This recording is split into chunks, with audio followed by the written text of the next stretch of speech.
So I agreed to do one about basically. We're about to start, sorry.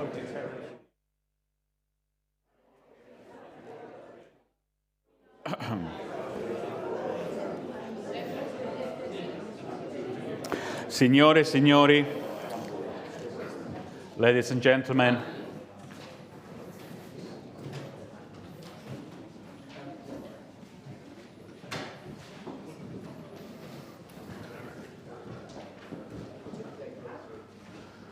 buongiorno e benvenuti ad Oxford. Good morning, welcome.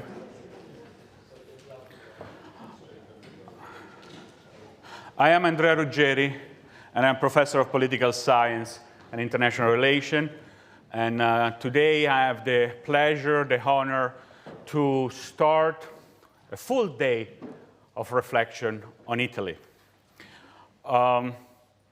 This full day actually starts from an idea we had a couple of years ago, when it was 75 years since Alessandro Passerin D'Entrèves' inaugural lecture as a Serena Professor here at Oxford.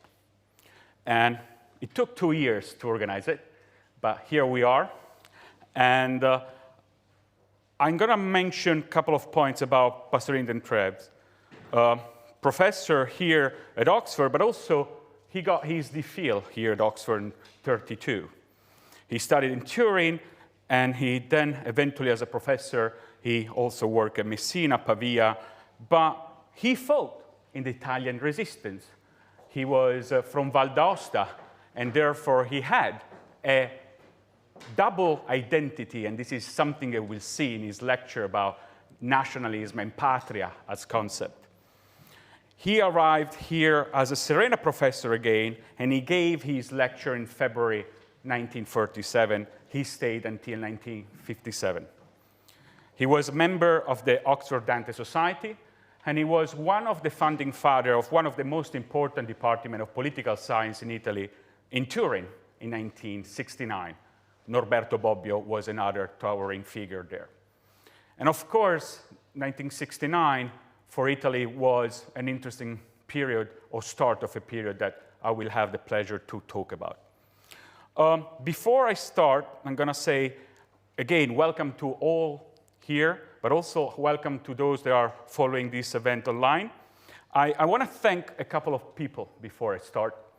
And first, Nicolas Stone-Villani, who really helped me since the beginning, since this idea. This big event, our working title was The Italian Job. And we have been working for a while together, thanks Nick. But I have to thank Vincenzo Morelli, that without his passion, energies, this would not have been possible. Also Mario Ricciardi, friend and intellectual, public intellectual, because he fights for the role of public intellectual, who discussed with me several times this lecture and tried to organize the teams. Corpus Christi, Brasenose College, and the Department of Politics and International Relations have been extremely generous and kind.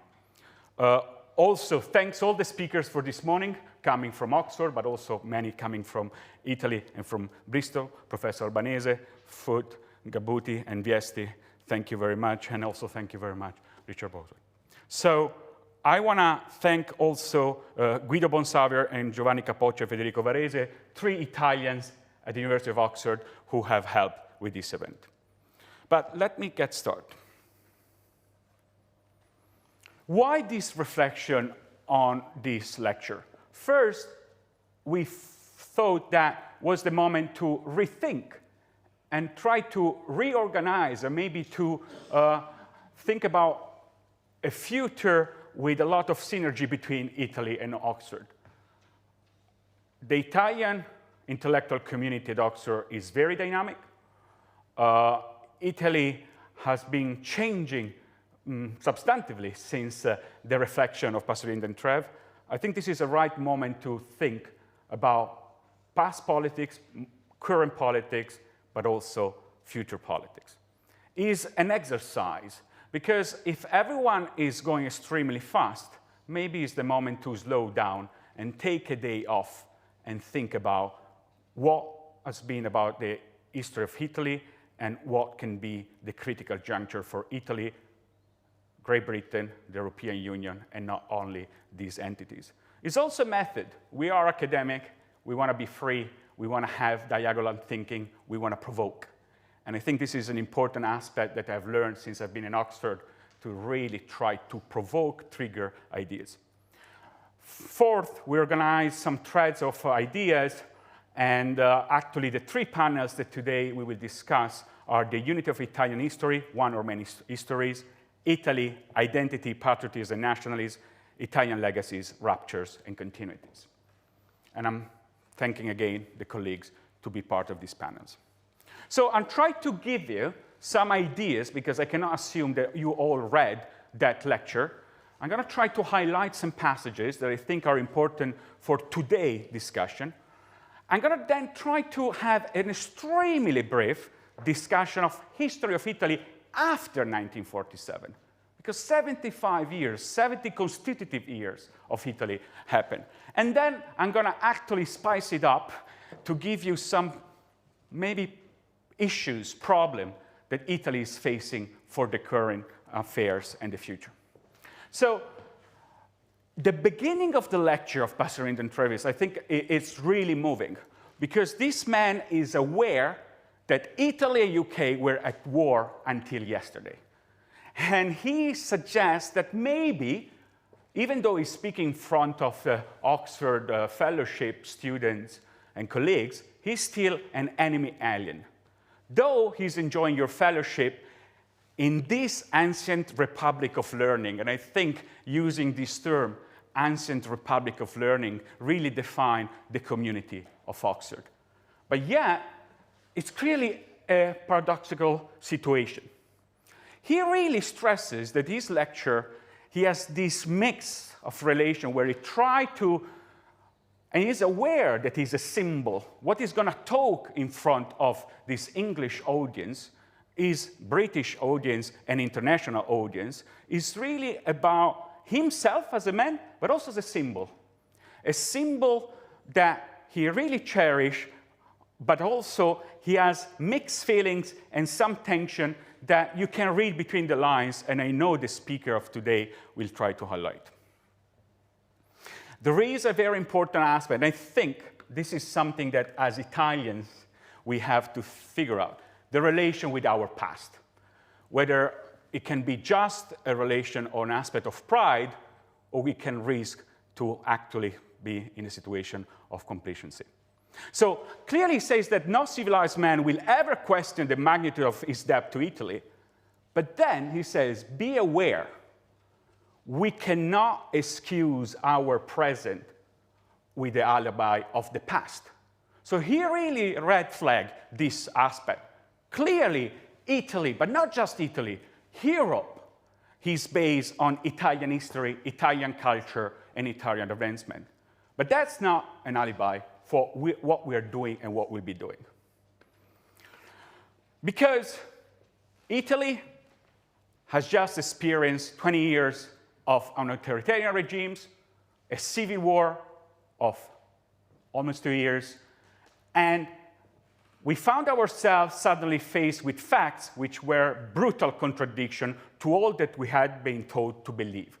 So in that generation, in the propaganda of the fascist regime, Italy was strong, fantastic, and was lasting as a long empire. But then the facts crashed with reality. And one of the questions is that we really need to reflect on our past and our present. So the question is, can we think about possible future disaster, or there are really unexpected disasters?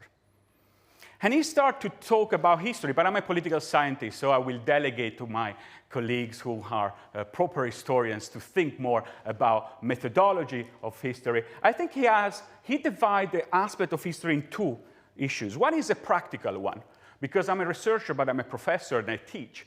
One of the problems to teach Italian history is the multiplicity, the multiple history of Italy. So, history of your region, history of your religion, history of your città. So the problem is, how can we come up with one history that we can teach. So finding the thread is extremely difficult. But he defined this as a practical problem. But then there are theoretical difficulties. And I think this is crucial to be aware.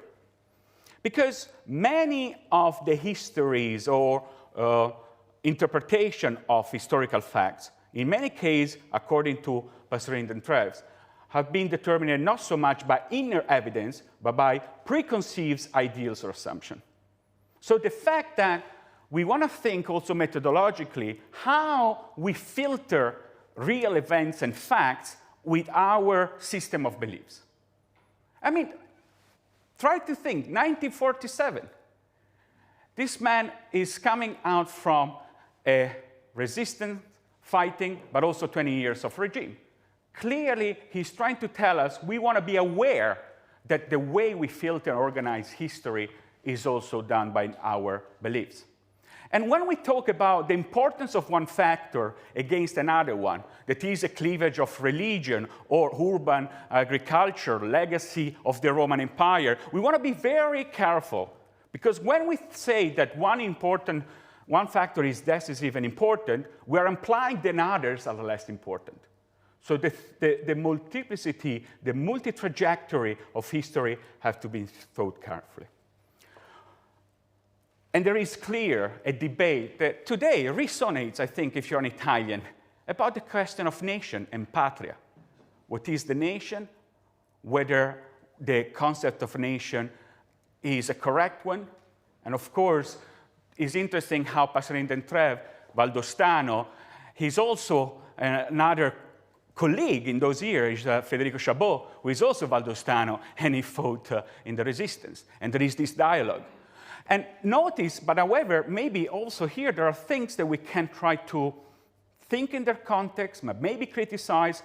He's somehow saying that, well, as Italian, we can think as a nation, a spiritual unit, above political and perhaps even racial differences,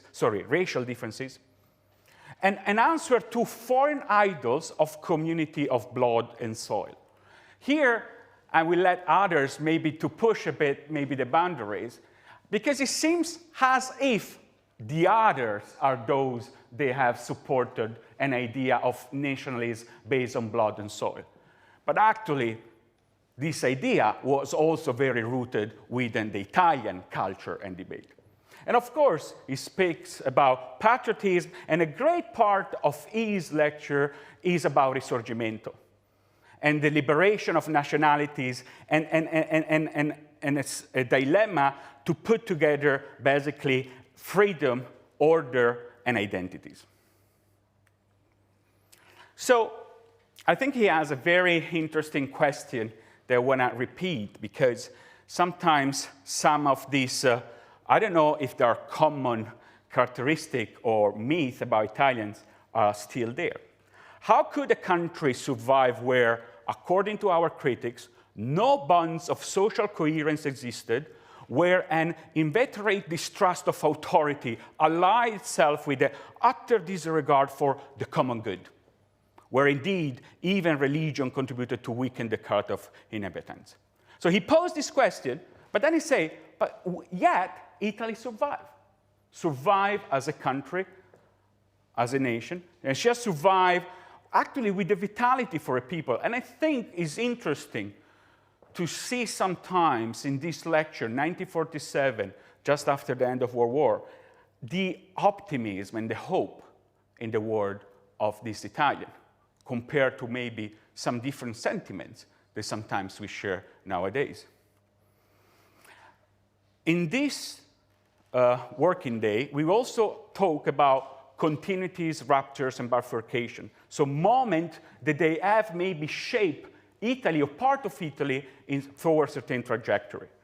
Again, he really stressed the fact that indeed there are legacies and heritage, such as for Risorgimento, but we want to be careful to have a Manichaean view of the good and evil.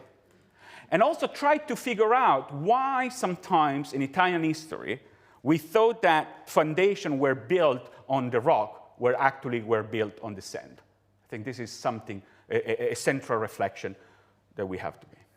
And I mentioned that a big struggle can be, and maybe still today, about the relation about freedom and order.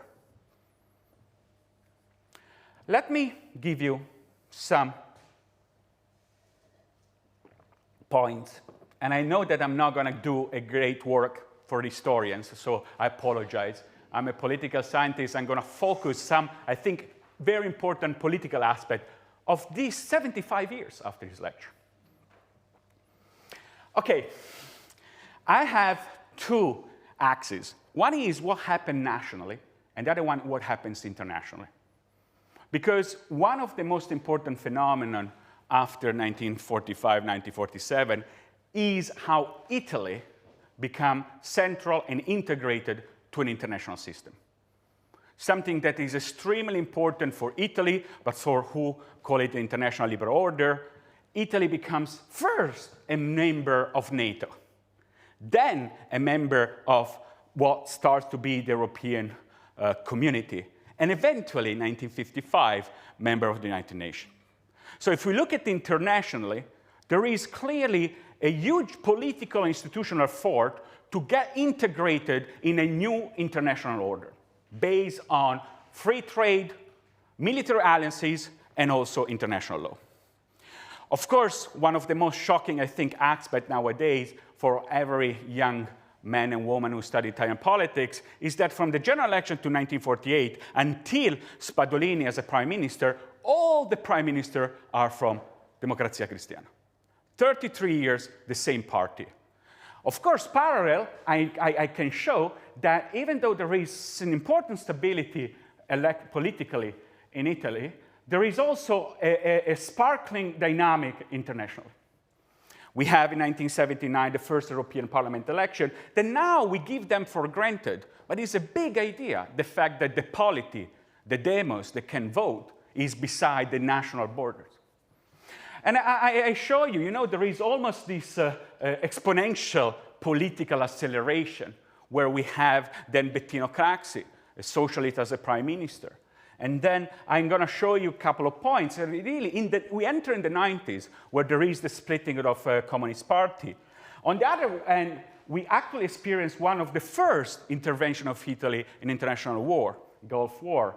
We have the Treaty of Master European Union. And then we have Mani Pulite, that, you know, is something that it seems we still have to think about it, because it's clearly a turning point in Italian politics. We have Ciampi, who has a role as a prime minister transition, and we have the entrance of Berlusconi and Romano Prodi that will define a bipolar system in the next few years. Let me tell you, however, that I think we should not forget also two other dimensions. Italy, of violence, crime, and secrecy. The fact that we experienced since the end of World War II a lot of political violence. I start with Portella della Ginestra, where 14 people were killed and 27 were wounded just on the 1st of May. But then we can move on and think about the violence in Reggio Emilia and Genova. And then we can think about the fact that there are discovery of the Piano Solo. And then we have the occupation of Università di Trento and Piazza Fontana, that is also defined as a turning moment for Italian politics and Anni di Piombo, years of lead. I'm working on this period, and I have to say that as an Italian man in his 40s, it seems far away, but it seems also something that is extremely dreadful and so distant from my experience, but also very distant in our public discourse. I don't think anyone among the young one, those that yet they vote, have an idea of the level of violence we had in Italy in those years. We don't know a lot about the Borghese coup. Still, there is very little knowledge about, among several students, the role of Gladio and staying behind. And of course, I show you, I think, one of the most shocking events, that is the kidnapping of Aldo Moro, leader of the Christian Democrats, a person who was pushing for convergence with actually the communists by the Red Brigades. And all this violence, these are actually I put just one slide on my data, is red, but also a lot of black violence, a lot of neo-fascist violence at the beginning, with then a peak in the 79. 79 is also when Guido Rossa, syndicalista, is killed by Red Brigade. And the numbers are shocking, because when I started to collect this data, I discovered there were 1,800 bombs in Italy in that period. The number of bombs, killing, shooting is shocking. And you know, so clearly there were hopes and positive aspects in the lecture of Passerin D'Entrèves, but this is also something that, given the stability, the integration, international system, we experience also this. And there were the frenetic 2000s. The frenetic 2000, I call it frenetics, that is the shift after Mani Pulite from the Second Republic. Are we moving to a Third Republic? Berlusconi gets the second term 2001. I mentioned Genova G8 because my generation has been deeply affected by that event of violence and torture.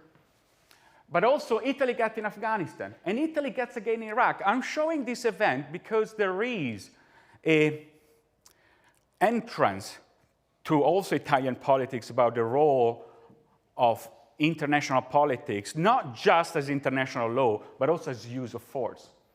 And then we have again Prodi and Berlusconi third term. And this period is really a balancing between two areas. But eventually we have this 2011, 2016, we have a change, a very rapid change of different prime ministers. We had an unexpected success of Movimento 5 Stelle, a new party funded by Beppe Grillo, a comedian, in 2018. And then we had another important event, the national lockdown due to the COVID. An important figure was Mario Draghi, but his government lasted very little. And now we have, for the first time in history, a female prime minister, with an extraordinary electoral success of Fratelli d'Italia. Clearly, we had a long period of Christian Democrats prime minister, and then, little by little, we arrived to a moment of higher instability, a higher change of coalition and parties. I'm going to spend a few minutes on reflection on our future, and I'm going to be even more provocative. I'm going to try. Is Italy a country for the old ones? So nowadays, if we were really looking at the characteristic of Italy, and we're looking, for instance, at the old age dependency ratio, that is the population of 65 over compared with the population between 15 and 64. We see the yellow bar is the European Union, that is slightly above 30% and is the average, and Italy is actually the country with the highest. And we had a long-term demographic curve between people born and people that died, and we arrived to a moment where really there are more people that are dying than birth. This is a long-term aspect. Demographic is a critical aspect for any history of any country. A country of immigrants or emigrants? So nowadays, clearly the agenda is a lot about who is entering Italy. And maybe this is more a personal note, but I left Italy 20 years ago. There are many emigrants, Italian. And what kind of emigrants? Most likely people that they have actually used the fantastic system of licei, but also the fantastic state school, a university state school, but eventually they move away. Another shocking aspect is where they are living. AIRE, so is the register of people abroad. Most of the people leaving country are actually people from South Italy. So there are people with high skills that could actually be crucial for Italy and Southern Italy, and they find better horizon abroad. Is it a country for women? And this is, of course, I have to say that today I failed. I have a couple of manuals in our morning section, but I tried hard to have a balance, and this afternoon, actually, the balance is much better. But the data in Italy are still, I think, staggering. It's true. We have the first female prime minister. And we have also the leader of opposition that she's a woman. But if we look at actually the gender balance in the Parlamento Europeo, in the Parlamento Italiano and Consigli regionali, still the difference is staggering. Where, you know, for instance, in the Consigli regionali, we are around 80% male members and 20% female, but also in the Parlamento, we are still below 40% for female members of parliament. Apparently, it seems it's going better in the private sector.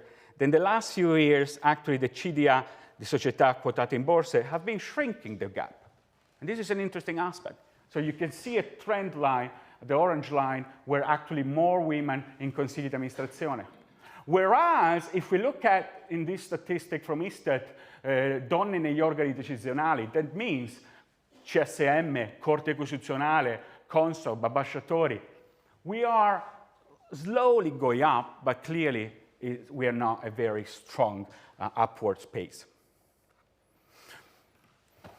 Are we an uneducated country? What do I mean as uneducated? We still have a massive problem with university degrees. It's true. And the years that I show you about violence was also years of social movements and entrance of new social class in the university system. But we are, again, actually, except Romania, the last country in Europe in terms of people with a university degree. So only 1 out of 5 of citizens between 25 and 54 in Italy has a university degree. Yes, you could say, well, we improved compared to generation 55 and 74. This is only 1 out of 10. But yet, for a country that is a founding member of the European Union, part of the G7, and with fantastic faculty around the world, and also fantastic professors in Italy, I think we are not doing enough. And here is the aspect about politics. And I don't know if there is a correlation about that is an aging country, that part of the society are marginalized, that we have not been able to provide enough support for further education. But there is a collapse of turnout to national election. I just scattered if we were in the 90s%, and then after Mani Pulite, we arrived around 80%. In the last election, we were less than 65% voting. Of course, you could say this is actually a global trend. Many democracies are doing that, and we have to think about it. But we have an extremely low trust in Italy toward political parties and the parliament. And this is something that I think we have to rethink today in terms of a dialogue as academic, as policymaker, as practitioner about this clearly low trust toward politics. So Italy, since Passerin D'Entrèves' lecture, had an historical process of industrialization, urbanization, economic growth, and wealth generation. For a long period was a success story. And I think the hope that Passerin D'Entrèves had were actually well meant. But clearly, I show you that there are also some negative stories. Yet, Italy became an integrated and central actor in the international system. NATO, the European Union, the United Nations, G7. We had also a very long wave of political violence. And I didn't mention at the end, but the killing, the bombs that killed Borsellino and Falcone was clearly a sort of a peak of struggle between what we call state capacity, able to actually repress alternative monopoly of violence. But it ended, in parallel with the First Republic, I'm not implying any correlation. But the fact is that since the 90s, Italy is a much less violent place. And we should not forget that.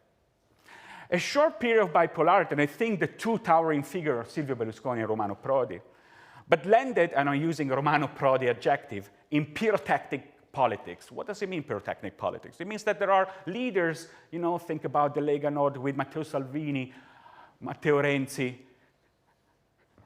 Movimento 5 Stelle, and then now we are at clearly the top.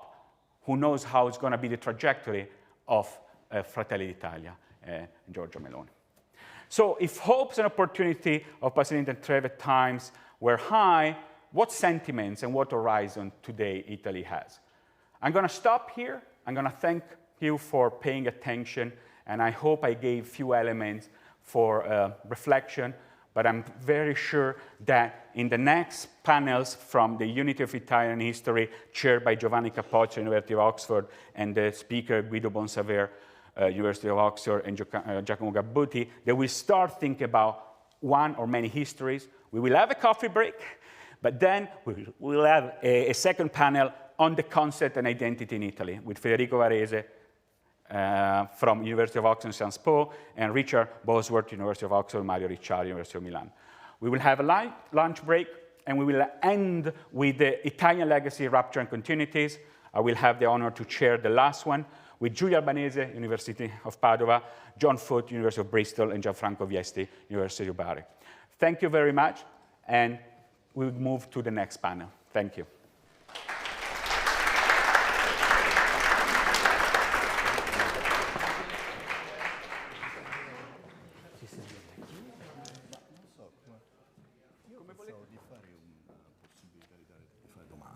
Dopo il primo giro.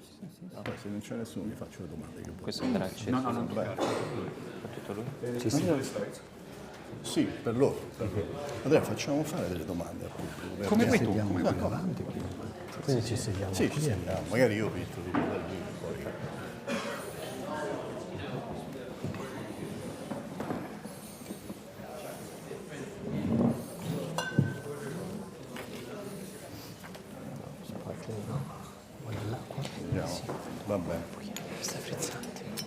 Okay, so let's get started with the first panel. My name is Giovanni Capoccia. I'm a professor of politics here, and I'm a fellow of this college. So let me reiterate Andrea's welcome to all of you in our beautiful auditorium.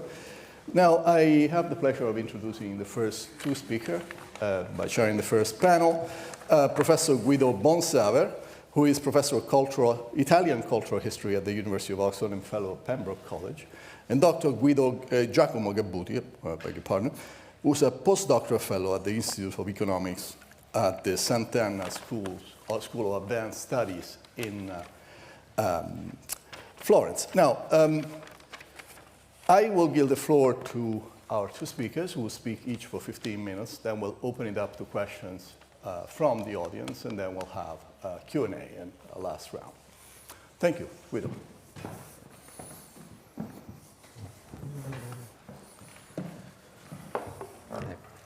Good morning, everybody, and thank you, Giovanni, for the generous introduction. And I would like to thank also Andrea, Nick, and Vincenzo Morelli, who basically made this happen, and so got us all here to talk about Italy yesterday, today, and the future of it.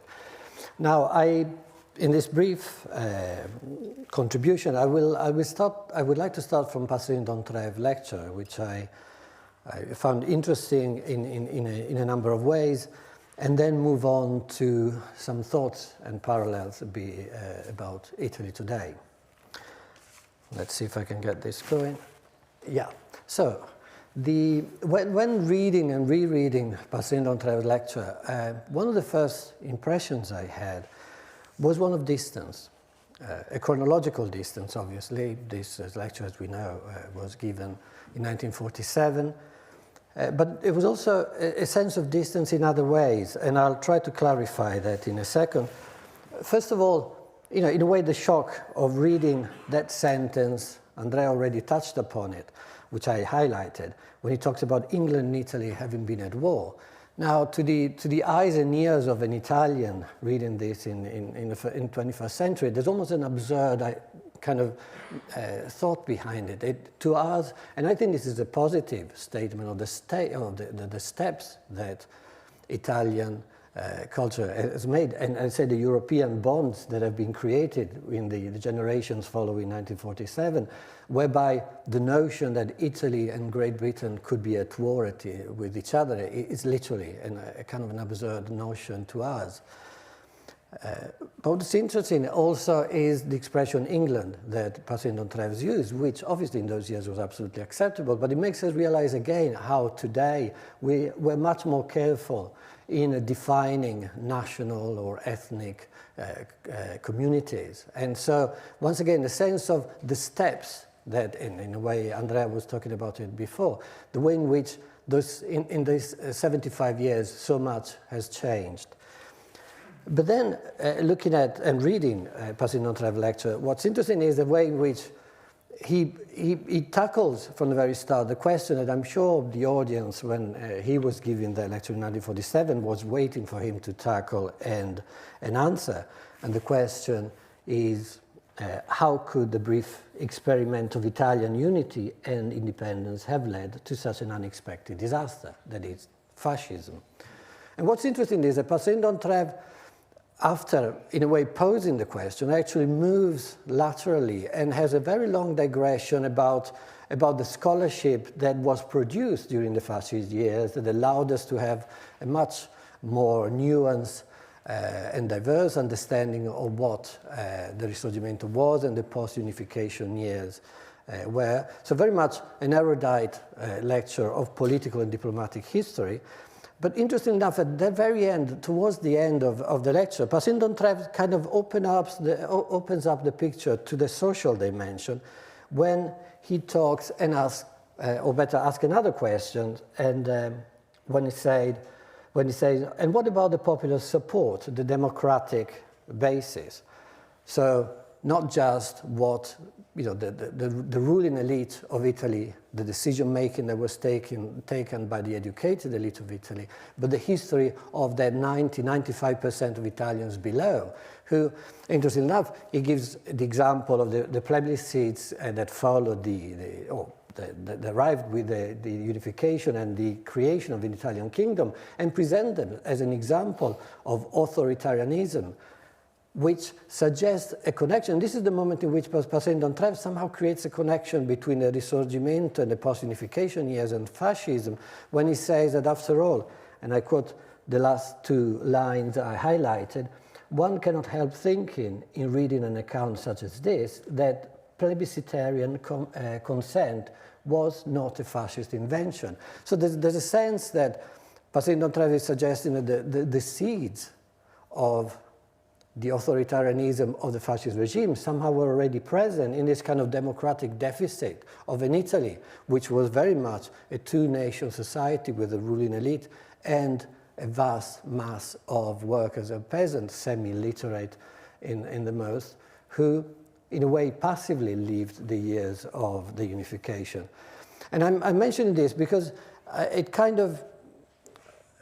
it's a history, it's one of the histories that we were talking about related to the unity and the post-unification years. And it's a history that should be followed if we want to try and understand what happened to that 95% of Italians who lived through the unification in this way.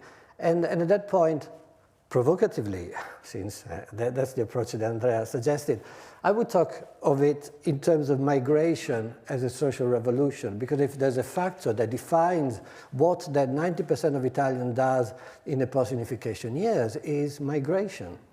And I'll give you just a few data, just to give you a sense of the sort of bleeding of the Italian nation in those years, literally one generation after the unification. I chose data about Veneto and Sicily to give a sense of these two regions in different parts of Italy who contributed most to migration. And as you can see, already in the 1880s, about 900,000 Veneti migrating abroad every year. In 1906, 127,000 Sicilians migrating every year. So there's a sense that this is these are masses of Italians who, within a generation, turned their back towards the unified country that was created in 1860 and had eventually Rome as capital in 1870. And it's important because in a way, and again, I'll add another couple of data. This is coming from a leading historian of migration in the United States, Donna Gabaccia, who again calculates roughly that about 14 million Italians applied to migrate abroad between 1876 and 1914. And remember, in the 1870s, the population of Italy was about 27 million. So we're talking about massive, massive numbers. And Donna Gabaccia is very provocative in looking at this kind of detachment between Italy's ruling elite and the masses below. And she uses, I don't know what happened to the, I don't know why, there's a problem with the overlapping of the slide. I think she says, I've got my notes, she talks about two peoples who often seemed as different as two races. This is Donna Gabaccia talking about the difference between the ruling elite and the Italian peasants who were moving abroad. So very provocative, not necessarily something one should agree with, but I think it's very indicative of the way in which she sees this detachment. And in my view, and there's no time to talk about it now, but hopefully will be part of the conversation, that if we go back to the question that Passerin D'Entrèves asked at the very start, how come fascism happened? Well, this detachment that continued throughout the late 19th century and the early 20th century, if we think about the radical nationalism that derived, it was more and more popular within Italy intellectual circles, from D'Annunzio to Papini, Prezzolini, futurist, and so on, until fascism, and at the same time, the growth from below, the arrival of the Italian masses in politics through the socialist movement and with its more radical revolutionary dimension, creating a tension that was probably very much at the root of the collapse of the literal state. But there's no time to talk about this, but what I would like to do is, in a way, first of all, touch upon the field where I'm more kind of familiar, which I'm more familiar with, which is literature. Because it's interesting how this detachment is actually being perceived also in the literary representation. This is Sebastiano Martelli, Italian leading historian of migration and literature. And hearing him asking the simple question, where is the literary representation of this massive phenomenon that took place at the late 19th century? Well, I quote Martelli saying, è certamente vero che in Italia è mancato il grande romanzo dell'immigrazione. Vi è una complessiva carenza di sguardo e di ascolto da parte della letteratura italiana rispetto a un fenomeno sociale di così vaste dimensioni. So if you like, there's a cultural dimension as well to this detachment, the way in which Italian writers, with very few exceptions, somehow left this massive social revolution at the very margins, even amongst the veristi. If you think that it's a literary school that very much was made by Sicilians writing about Sicily, but the great novel of Italian migration has never arrived. And what I would like to do now, if I have probably 2 or 3 minutes left, is jump into the 21st century. And obviously, it's a different Italy. Andrea has shown the great steps that have been taken, but also at the same time the great tensions.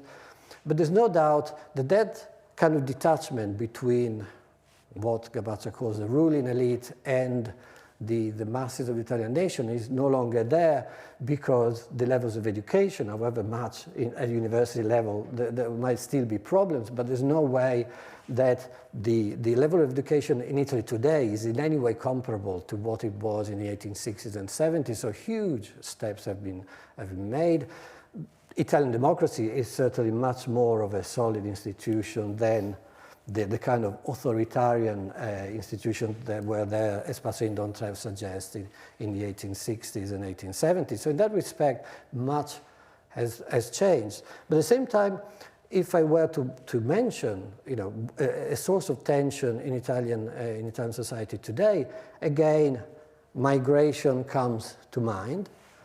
And again, I'm provocative, I would call it a second social revolution. If the first one was the great migration of Italians moving abroad, what Italy has been witnessing in the last 30 years is this kind of new identity of Italy as a so-called destination country, a country that receives waves of migrants.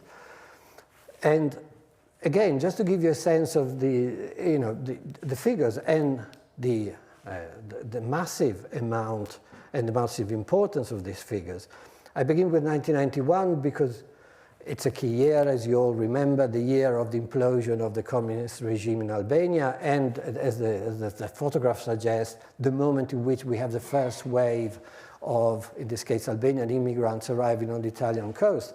And as you can see, up until then, Italy was a country with a very small amount of foreign citizens, about 300,000.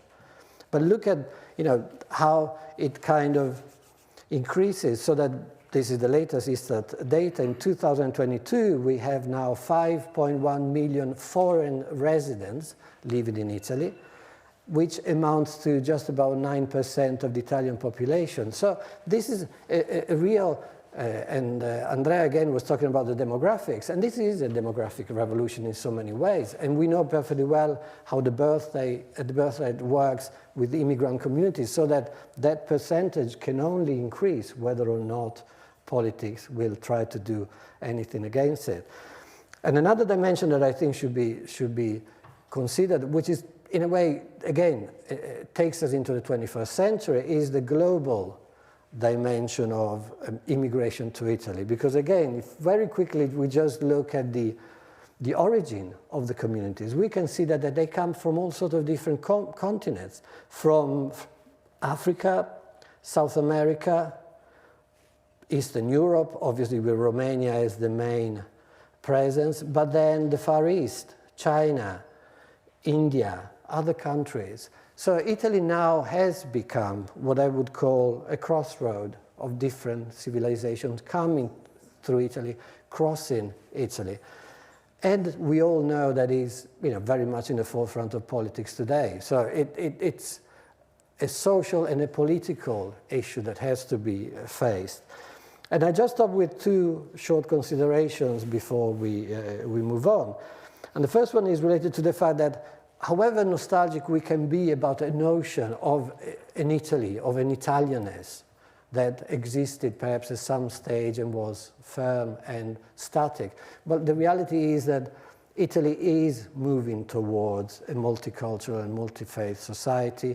The percentages are there, so it's just a question of the way in which Italy will change and how much. And also, I think what's important is the realization that change doesn't necessarily mean, how can I say, crisis, an invasion, a denaturalization of Italian society. And this because, and I think, and now I come to the second point, which takes us to the historiography about the study of this period.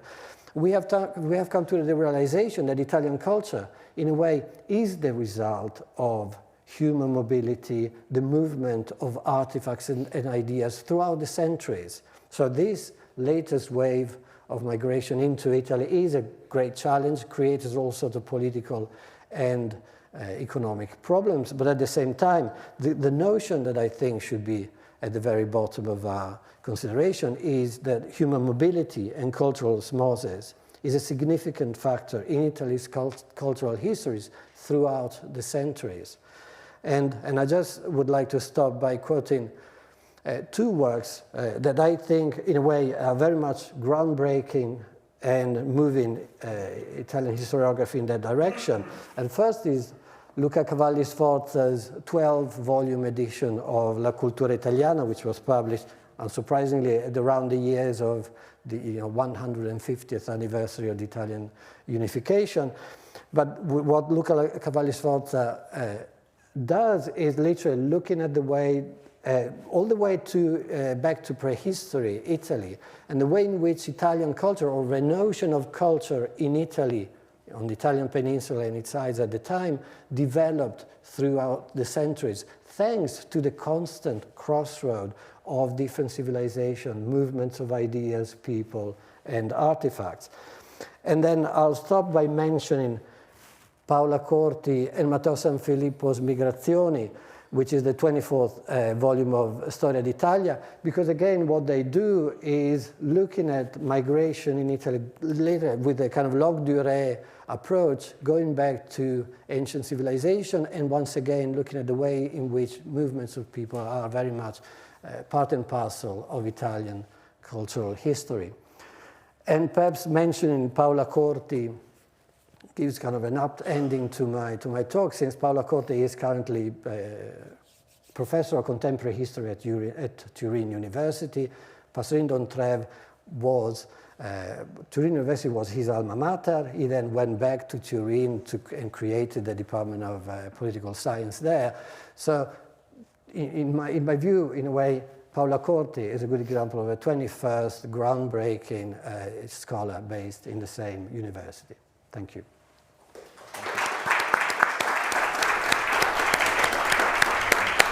Good.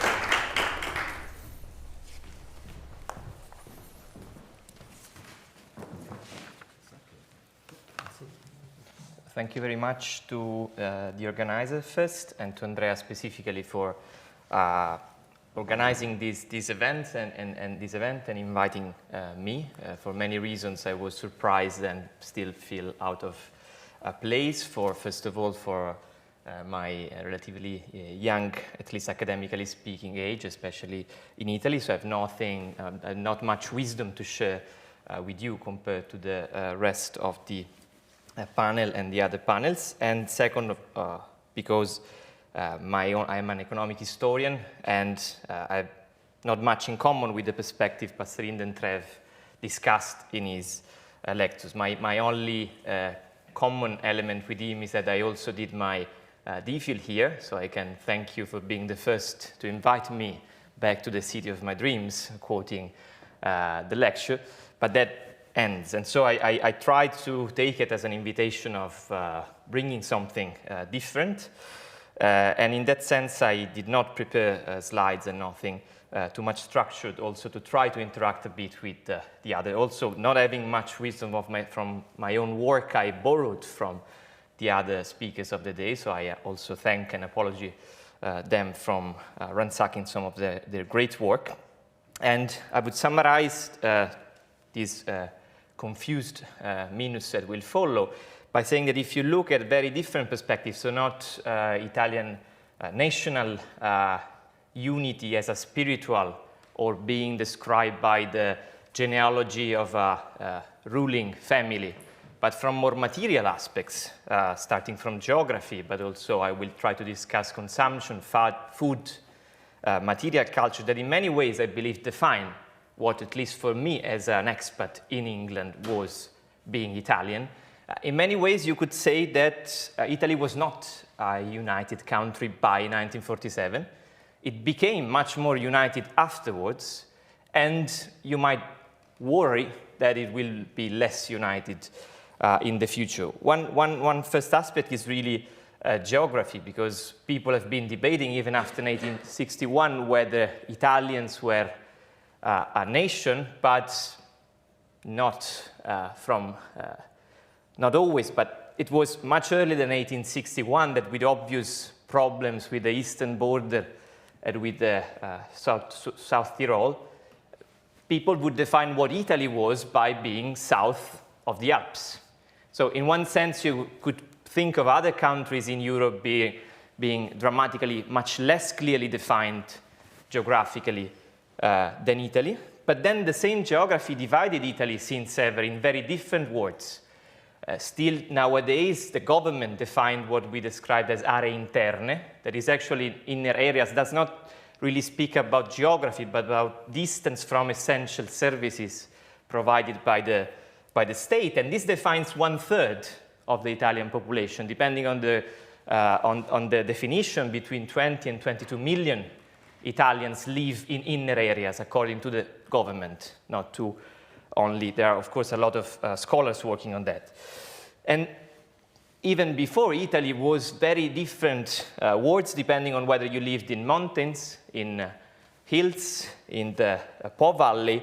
It really created different societies, different worlds. And of course, since 1861, Italian elites, those who were promoting this process of national unification, were deeply aware of these differences, what we came to know as the Southern Question, that actually from one great Italian economist and statistician, Costantino Bresciani Turroni, to Gianfranco Viesti, we actually know that Italy was not exceptional in terms of economic differences in 1861.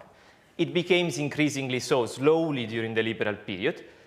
Regional divides exploded precisely in nation-building moments such as the Great War, and in the period in which someone thought to build Italy, in fascist period. Italy in 1947 reached up to that point the record level of regional divides. Also, regional divides became specifically, what became specifically a Southern question is that Italy is the only country in which the South is always the worst in economic terms, and the Northwest has always been the best. England, for instance, had increasing periods of regional differences, but once industrial heartlands became, so it's very, what is specific about Italy is not the size of the divides, but the ranking, if you want, that is always been stable, but that is with insight. It was not true in 1861.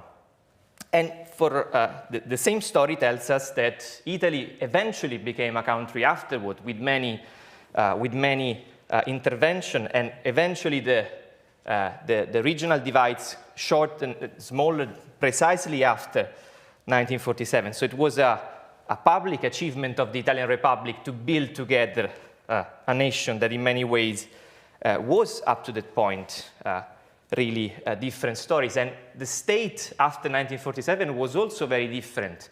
1861, infamously, the state did not really provide education, was not much interested in centralizing the provision of what we today define, as I mentioned, essential services. Health, education was not the business of the state, was the business of the comuni, of the local elites to provide them, of charities.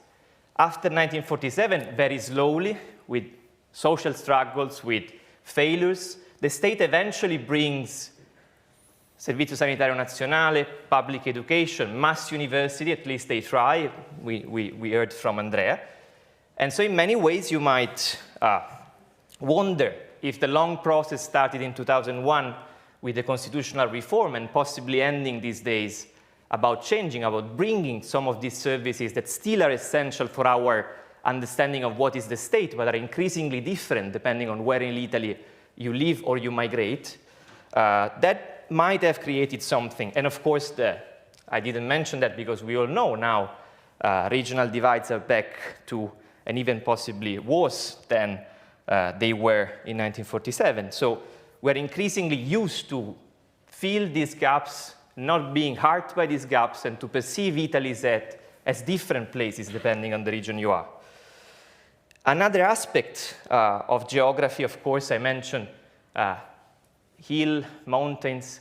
It always led to very different regimes of land ownership and agriculture. That also meant very different world in terms of consumptions. In the 1950s, Bocca and later Pasolini would denounce the end of the rural world. In many ways, most of the Italians were peasants, but were peasants in very different sense. They were islands. We know islands doesn't mean that it's a closed gate, so many of these inner areas of Italy, for instance, have stockfish or baccalà in their diets that infamously come from Norway. So we always had degrees of permeation in this material culture, but then it meant very differently. So I live now in Pisa, and in Pisa, pizza was brought by the American soldiers during World War II, asking for something these people had never heard about, and eventually tried to make it, baking it with what they used for focaccia or castagnaccio, so the infamous thick kind of Puglia-style pizza they have in Pisa, and they're very proud of that. It's actually a very recent tradition, and the same comes for most of the food we consider, as I mentioned, as an Italian here, I would share Italian as, and not being Roman, not being Sicilian, as possibly many of the immigrant communities in the 19th century, by shared lifestyle, consumption. There is John Foot here, so the Serie A. We'll go into the few bars here showing Italian football matches was something tying us together. And this, in many ways, is the story of the post-World War II world, of what one could think as Americanization, mass culture. We stopped describing Italy with historical sources such Corriere della Sera or La Stampa that still were local newspapers with important circulation but still geographically limited. And then we entered to the Rai world, in which the 1982 World Cup final was seen by everybody in Italy, as John says in his books. So it becomes something that unites people. Everyone, you can assume everybody will watch Sanremo in some days, while you didn't have anything like that before in many ways. And so in many ways, these united, again, you have in real time Gianni Brera, but also historians saying that Sardinia was brought to the history of Italy by the 1970 Scudetto of Cagliari, and we recently mourned Gigi Riva, and it was something that united Italians in many ways. So in many ways, you could see that these stories, also thanks to internal migration, from 1947, those huge flows become internal to the country. So you have people sharing and learning to know each other in the Northwest, but not only in there. So really the material culture that we take for granted now, but it is not something that was shared up to very recent moments, it's pretty much a post-World War II story. And in that sense, what I wonder is, what I wondered in thinking of these aspects that in many ways are optimistic, then if you think not only of the multicultural society, but in general the change that we are experiencing in these areas. I mentioned football. This is the first time in which with the Super League you might fear that the Serie A will not exist or will be competing with an international championship. And so will I be meeting here with my friends watching the Serie A or a shared European Cup? Of course, we know traditional media are suffering great change imposed by new technologies. Consumption in many ways is becoming more and more individualized. It's much harder to define people from what they consume because of many changes from the commerce sector to the way in which people define themselves through consumption. So in many ways, if that's common to everybody, there's nothing specific about Italy in the end of traditional media, in the change of consumption behavior. If a nation is so much defined, and that is at least my perception, by these, if you want, material, soft aspects of culture, does that pose a threat or a challenge to the way in which we define ourselves as Italian in a different way that it does for England, for France, in which maybe you have, again, this this royal family history, this much longer other aspects that are more crucial for the way you think of yourself as an Englishman or an English woman, of course. And that was the end of what I wanted to say, so thank you all for your attention. Thank you. So what we'll do now, we'll open it up to questions from the audience, if there are any. Otherwise, I will ask questions to have a second round. Yes, please. Can you say who you are, just to... My name is Davide Tagliente, and I'm an employee of the Republic of Italy. I'm curious, when we've talked about the unity of Italy, we haven't mentioned Catholicism. And Treves helpfully reminded us that Cavour and Mazzini saw Catholicism as an integral part of their design. We then have Porta Pia, we have the non-expedit, we have the 1929 Lateran Agreements Act. Do you view Catholicism and possibly the institution for that as a friend or foe of historical unity? That's the easy part. And forward, do you see them as a friend or foe for future use? We could spend an hour on this. Yeah, more in fact. I think it's a question for me. Yes. Yeah, that's a very good question. And indeed, that the ending of Passerin D'Entrèves is another aspect that surprised me, I must say, and which again made me get a sense of a distance. Because in my view today, to present the issue as Passerin D'Entrèves presented in 1947, i.e. he literally said that there's still one big problem to be solved, the relationship between the Italian state and the Vatican. To me, given the picture of Italy today, it's not necessarily the biggest of the problems. And so I wouldn't speak in terms of foe or a friend. It's obviously a player, no doubt, politically as much as culturally. But I'm not so sure it's so central that we should concentrate on it. So I think, in a way, if nothing else, there's a danger of somehow we're going back to, in a way, what I was saying before, there's a nostalgic view of this kind of monocultural Italy that is solidly Catholic and will never change. Well, Italy is changing. Giacomo, do you want to add anything to that? I think questions. I think both of you. Okay. No, it's more than. Okay, Federico. Yeah, I have a question for Guido, who is, of course, also an expert on cinema. So I was very surprised when you said that there is no novel that describes the movement from the south to the north. But wouldn't you say that there is a strong cinematic tradition from the 50s onward that describes migration, both within Italy and from outside of Italy? Yes, you're absolutely right, Federico. Yeah, no, in a way, what I was referring, what Sebastiano Martelli was referring to, was an age where cinema didn't exist, i.e. the 1880s, 1890s, early 20th century, when the huge waves of migration away from Italy took place, and we don't have the great novel about Italian migration. When it comes to the 20th century, in a way, I totally agree with you. In my view, Italian cinema produced, in a way, a sophisticated, nuanced view of all the tensions, internal tensions about internal migration in Italy, as much as the migration abroad and towards Italy, particularly in the last 20, 30 years. That, by all means, I would totally agree with you. In a way, what I was saying is that gap was there at the end of the 19th century, when the Verista school was central, but hardly ever wrote about migration. Interesting enough, even Pirandello, the other great Sicilian writer, if you look at Pirandello's work, migration plays a minimal part, three short stories.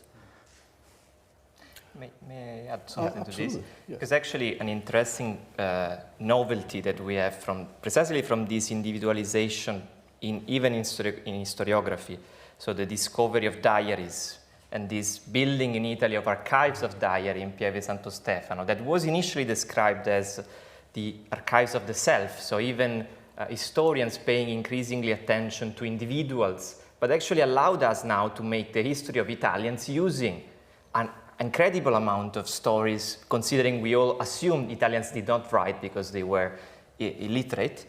And so now we have one great novel of migration that is Vincenzo Rabito's Terra Matta, that is this unbelievable diary discovered by his son, in which this almost illiterate Sicilian farmer who eventually, for instance, described the arrival of Mussolini as the end because he prevented us from migrating. That was the impact of the March on Rome on his life, and he was a socialist, he had fought in the war. But the impact was he was banned from migrating, that actually was a restriction from the US that was not. And eventually he enrolled in the militia to go to Ethiopia looking for desperately from somewhere to earn his living. And in many ways we are now allowed to build, for instance, to write the novel of migration using the voices of these very people, even in some sort of massive databases, because it really are amounting to 1,000 diaries nowadays, and that's really something huge for building a truly united national history. Okay, Bill. Perhaps can I just start? Sure. Because he is absolutely right, and it's nice here to remember Christopher Duggan, the great historian, who wrote and benefited from doing some research in those archives, and he can, in a way, rewrote the history of the Italian people through those diaries. Okay. Bill. Thank you, Bill Emmett, journalist and Oxford graduate. Thank you for two excellent presentations. Foreigners, non-Italians, tend to get quite obsessed with this question of unity or otherwise. Usually on a north-south basis, as economists and otherwise unity question. I wonder if you could expand a little bit in a comparative way in how you would both look at the dimensions you said compared with other European countries.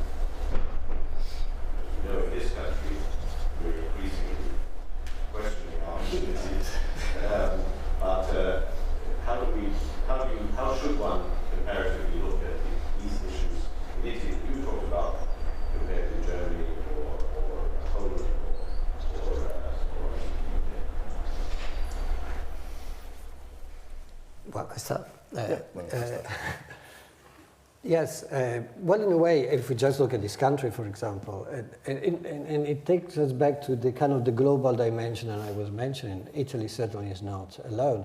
If nothing else, Italy being having geographically such a central place in the Mediterranean, it's destined to be, the first kind of front of the waves of migration from particularly Northern Africa. But at the same time, as we know, migration is a political issue today in Britain, defines British politics in so many ways. So there's a sense that the whole of Europe is going through this, having to kind of elaborate a way to absorb this multicultural push, let's call it, to simplify it, in different ways, because I speak about the cultural dimension and the cultural impact. Here we have the expertise to talk about the economic and political impact, which is, in a way, is to me what could create the tensions and the kind of the germs of authoritarianism that Passerin D'Entrèves was talking about when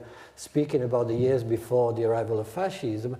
And today, we in Britain, as much as in Italy, we have to be very careful about not taking the authoritarian way of solving this problem in a simplified way by simply saying, no, there was a great Italy, there was a great England, not even Britain, and we want it back. So I think comparatively, I think the problem, the dangers, the tensions are very similar across Europe. Yeah. As I mentioned, in terms of regional divides, of course, all of Europe is increasingly endangered by that. What is specific of Italy is precisely, as I said, and as Gianfranco said in his work, is the fact that these divides have always been characterized by the same ordering, and by the fact that we don't speak about divides, but about southern question, because there's always been that.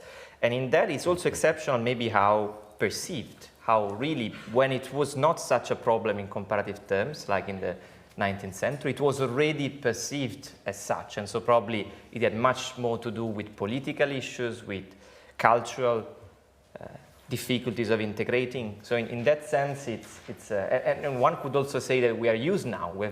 It's part of being Italian debating about the southern question for 150 years. And actually now we stop. So that what is worrying maybe is that in Italy there is not much attention maybe. Even this current reform is not provoking much debate as it would have done in other periods of history when being an intellectual in Italy meant having an opinion on this other question and voicing that publicly. So in that sense, maybe what might be exceptional is that for Italy this is not exceptional and is weirdly not perceived as a threat, as in other periods. We don't really, if we think of the Lega, it's not anymore perceived as a danger for that reason to the Italian unity.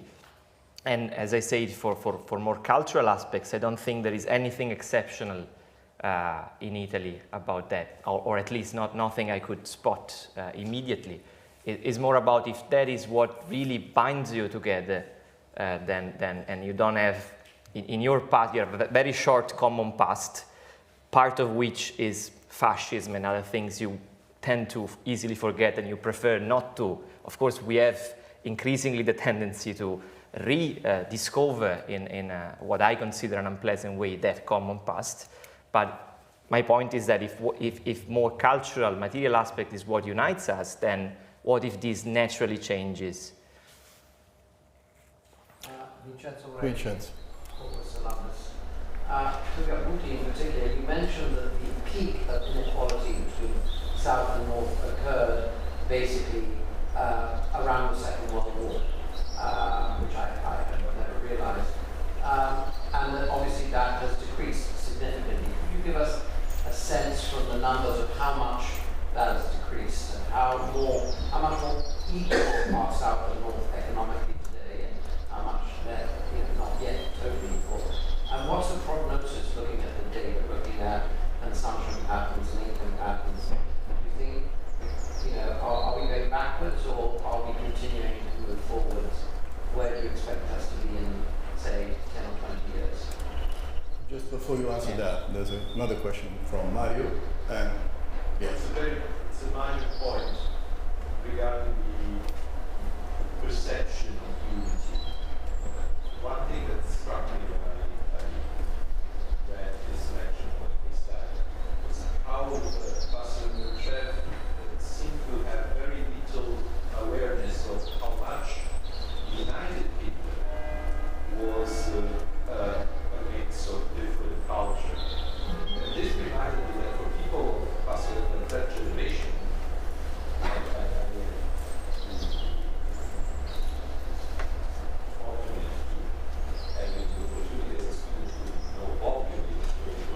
they always talk about England. They said always England. They had very little perception of how different a country like the United Kingdom was in terms of different identities. So it's always, this topic of unity is always a matter of perspective. As Giacomo was saying, in Italy it's not so extraordinary, even though maybe Italy, for part of their recent history, at least ideas that Italy was extraordinary in being so different. But this is something that you will find in France or in as well. But many Italians didn't seem to realize this. Okay, so should I go to Vincenzo's question, then we'll wrap up. Thank you for the question also, because I was imprecise in that. So precisely, as you correctly got, the peak of the divides, at least we don't have yearly estimates, but it's 1951. And so by then, Emanuele Felice and Giovanni Vecchi estimate that the South and Islands had 60% of the average of the national GDP, while the North-West was above 150. So that was the peak, compared to 10% above and 10% below at the unification. And this had really skyrocketed from World War I, when the war effort asks you to locate all the, pour all the resources where the industries were, and during fascism. So autarky, also the collapse of many reasons. Then from 1950 to 1971, there is a sharp reduction. So is it extremely interesting, because in the miracle, when Italy goes faster than ever, the South is converging. So it means that part of the miracle is bringing the last to run faster than the others. Since then, actually, you have some, for instance, the Northeast goes above the center, but since then there was a slow decline of the South until 2009. Then the historical series end up here, and then we call Gianfranco for the updates. But for instance, Svimez infamously denounced that since 2009, southern Italy did worse than Greece. So we were all concerned about Greece recession, and southern Italy, while Italy was either stagnating or going into recession, the southern regions were falling down. So I'm not sure now what's the relative pictures, because normally economists have finer data, so they don't do these rough figures, but actually it's going worse. So in that sense, it's surprising that despite we have Svimez now, wasn't there in 1960, wasn't there, was created at the peak of this divide, there are public intellectuals like Gianfranco asking for awareness on these issues. I don't see these numbers in the debate nowadays. So I'm not optimistic about that. I don't make forecasts, but it's not a happy story, I would say. And more generally on the issue of unity that Mario raised, is Italy so extraordinary, or it's just another way of being disunited as many countries in Europe? That was a very good question. I don't really have the answer, so I will leave to Guido maybe. We'll wrap up on that. Yeah, well, I think if there is something that defines Italians perhaps compared to the British, is we're more campanilisti. The love for the city, for the local place of origin. Having lived in this country for more than 30 years, I don't find it here. When two Italians meet, the first thing they ask is about where do you come from, which city do you come from, and that already defines the conversation that will take place. That doesn't really happen in this country. So perhaps the kind of the length of the roots, the cultural roots that attach Italians to their place of origin, I think are a defining. I would say, I'm literally talking off the top of my mind, but I would say it's a defining trait of how Italians simply operate. With their brains and their links with their past. Okay, and on that note, I think we can bring this to a close. Thank you very much to our two speakers and to the audience for a great discussion.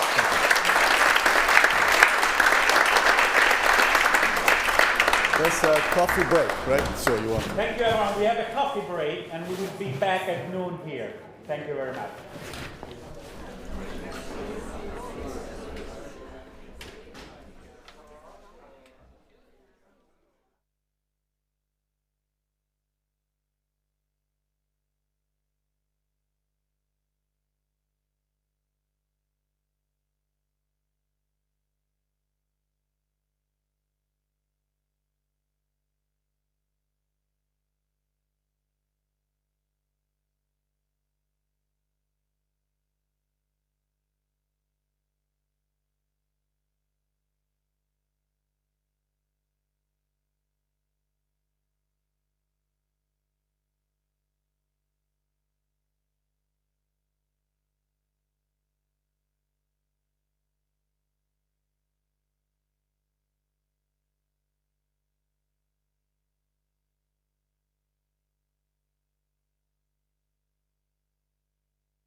Sì, praticamente sì, la famiglia non si è spostata, quindi magari sì, in realtà non faccio molto, cioè insegno un corso, poi vediamo come dura, sì, sì, sì.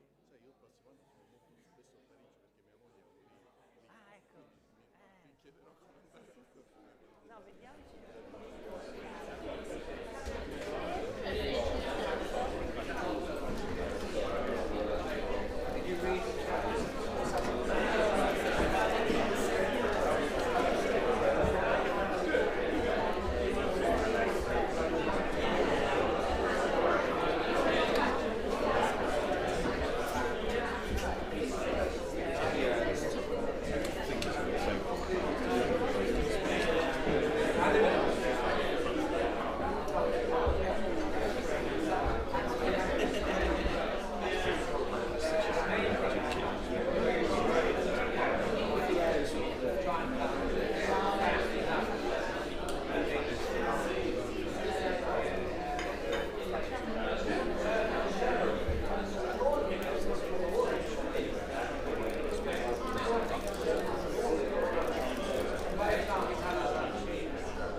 Should we start the second session? So I call you to order. My name is Federico Varese. I'm a senior research fellow at Nuffield College and a professor of sociology at Sciences Po. It's my great pleasure to introduce two authors and intellectuals whose work I've been reading since I was a student. I'll start with Richard Bosworth. Richard is a senior research fellow at Jesus College. He has been a visiting fellow at All Souls. He has had a teaching position at Sydney and Western Australia, also a PhD from Cambridge. He's extremely well known as an author of several books on Italy, a book on Venice, a book on Rome, most famously a biography of Mussolini, also a book on Auschwitz and Hiroshima, which I found it extremely interesting. He won several prizes, and the last book he has written, which I own, is about the Amendola family.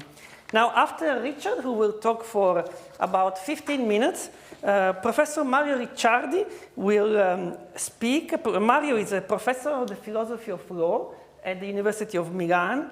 He works on legal theory and ideas of justice, on roles, concept of liberty. He was in Oxford when he was a PhD student working on his PhD. No, not as a PhD student. I did my PhD in Milan. I came after the PhD. After, that's when we met. As a postdoc. When he was working as a postdoc on heart.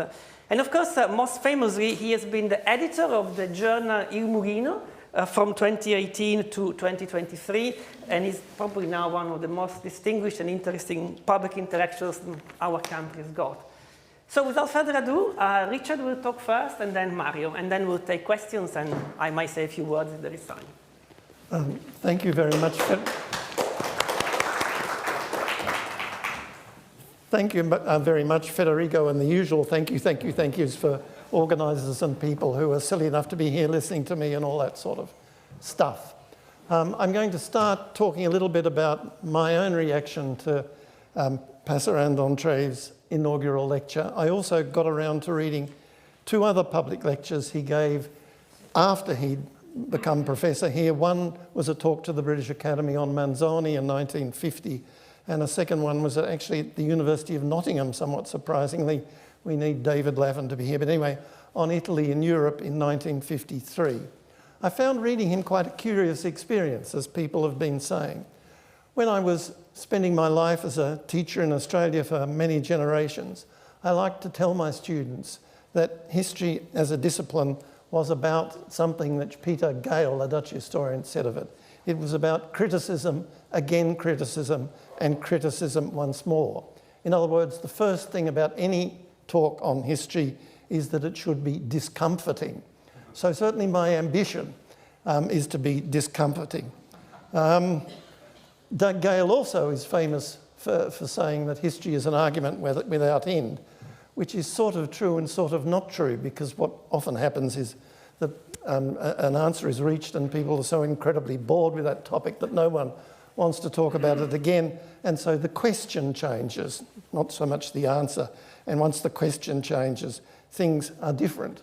So certainly if you start reading Passerin's lectures 50 years after his death, what you find out is that there's no mention of women at all in anything that he says. There's very little reference to peasants, workers, immigrants, let alone immigrants. They also don't seem to exist. The Italy that he evokes then is Italy of men like him, intellectuals, literate, well off, able to exempt themselves from the travails of everyday life, those who can respond elegantly to an elegant professorial lecture. No doubt his audience in Oxford were just like that. This is a world we have, thankfully, I guess, in large part anyway, lost. Passerin's lectures now are a period piece. There are various things in them that have already been referred to, and I won't repeat them. I suppose my one reaction was to be rather shocked to be told it is natural enough that the traditional approach of the foreigner, and who could be more foreign than me, this little Australian battler here before you, the traditional approach of the foreigner to Italy should be through acquaintance with her glorious past. No civilised man will ever question the magnitude of his debt to Italy. Would anyone of my generation, let alone those that are succeeding me, talk about eternal national glories? I certainly hope not. There's also interesting generalisations about North and South and various other matters. And then there's also the question, sort of the missing question, the absent question, the silence in his inaugural lecture about fascism. As he put it with some variation in one of his later talks, variation, his fellow upper-class liberal Benedetto Croce, with his parenthesis interpretation, and I quote Passerin now, a symptom of European anarchy, fascism did nothing but foster all the forces that had long been at work in the disruption of Europe. So not an Italian-only thing, a European thing, it seems. We were told by Andrea quite rightly that Passerin had a certain background in the resistance. He'd certainly, in his youth, been a collaborator with Piero Gobetti, of course, someone basically murdered by fascists in the 1920s when he was a student at the University of Turin. And in 1945-46, there's no doubt that Passerin joined Federico Chabot and other anti-fascist Valdeostans in defending Italy, or defending his valley against French greed for border annexations. So he came to Oxford in 1946, and from here eventually he returned, as was said, to his first home at the University of Turin, there successfully establishing a school of political science and writing important volumes on early modern thought, while becoming what Norberto Bobbio called a sort of trait d'union between the English and Italian-speaking philosophical words. Having the confidence and contacts to engage in international scholarly collaboration is a continued thread in Passerin's story. While he still held the Serena chair, he nourished friendships with Friedrich Hayek, architect of what we now call neoliberalism, an ideology which does not look to Gobetti as a predecessor. By 1954, however, Passerin had found Hayek's hostility to the state, to workers and their socialist friends unacceptable, and took pleasure in saying that in Britain, the great things about this country is that we're all liberals, Tories and socialists here. I'd love to know more about Passerin's time under Mussolini's rule. He does seem to have spent most of the 1920s out of the country, but he did take up an Italian university career at Messina in 1935, plainly trying as one might to scramble out of Messina to end up, for him, in the ideal eventual post in Turin. But I don't know how Passerin reacted to the deepening attempted totalitarianism of the 1930s, how he reacted to the alliance with Nazi Germany, the racial legislation, whether against the Jews from 1938 or before that to the subject peoples of the empire.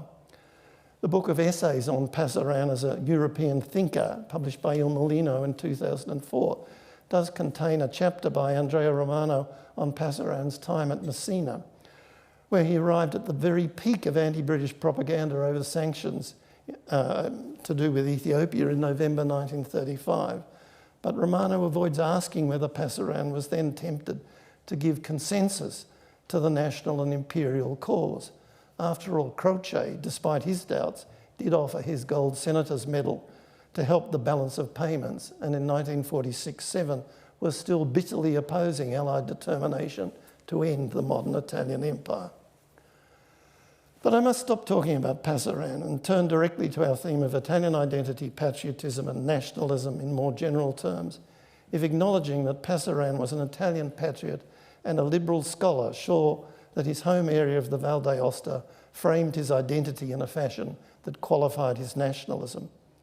I shall leave aside the story before 1861 if wondering whether Passerin was not being too cosy about the connection between the early and late modern worlds when he urged in his inaugural that in pre-Risorgimento times, quote, Italy was absent, but not the Italians, embodied, he noted, with automatic gender and urban bias by craftsmen, artists, missionaries, soldiers, and even statesmen. No sign of a woman or a peasant.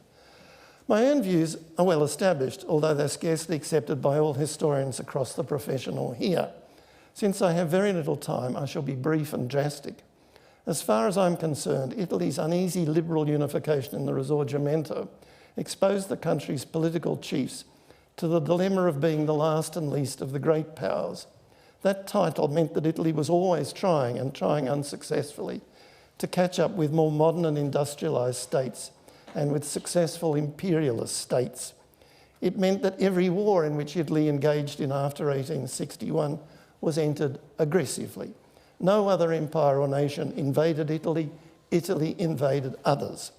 My doubts about the virtue of liberal Italy, whether abroad or in fact also at home, in turn means that I'm not as convinced as my colleague John Foote is about the tyranny, the evil, the totalitarianism of Mussolini's dictatorship. Indeed, to echo one of my book titles, very deliberately chosen, to me that regime was the Italian dictatorship, expressing some novelty in ideology and practice, but never achieving a genuine cultural, let alone a social revolution. For me, the longue durée histories of gender, class, family, regions, localities, religion, patron-client networks, corruption, social violence, and many another matter always conditioned the histoire evénementielle of the regime. Let me make one other generalisation for us to consider while we wonder about identity, patriotism and nationalism.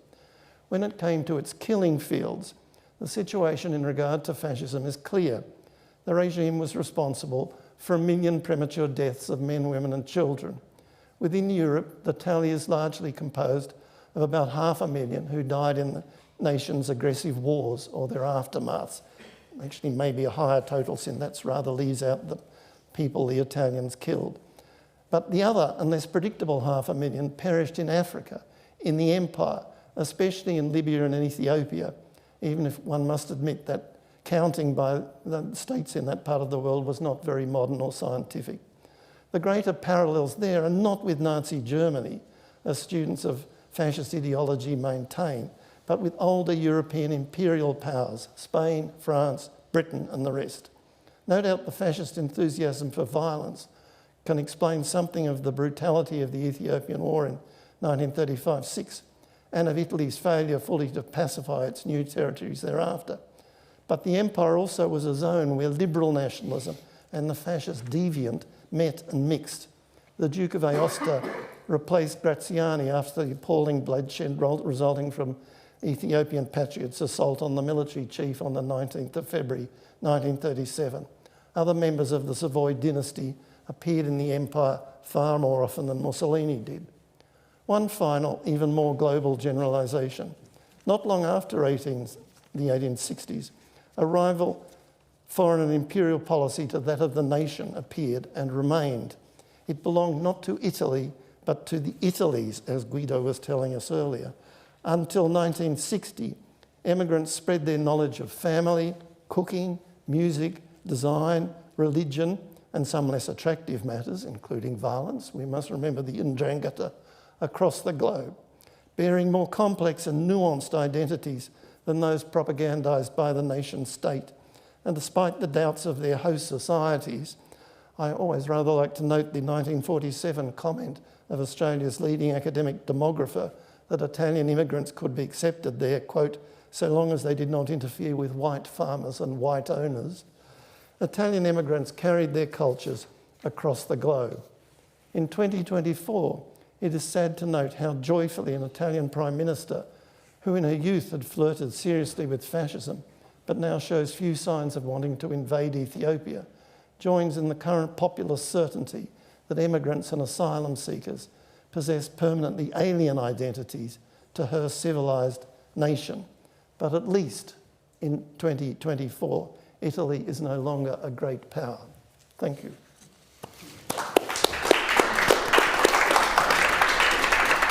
Thank you very much. That's brilliant. Mario, please. Thank you. When Alessandro Passerin D'Entrèves, actually Alexander, as he was called by his friends, gave his inaugural lecture, he was ostensibly talking about Italy. But what he really meant to do, and it's quite clear reading this lecture, he was speaking for Italy. I think this document should be read as an exercise in what was his real vocation as a scholar and as a thinker, that is political philosophy. He was trying to pursue and defend an idea of patriotism for the Italian community and to distanciate this idea from nationalism that he regarded as something despicable and connected with many evils in the recent history of Italy. This would be the topic of my remarks here.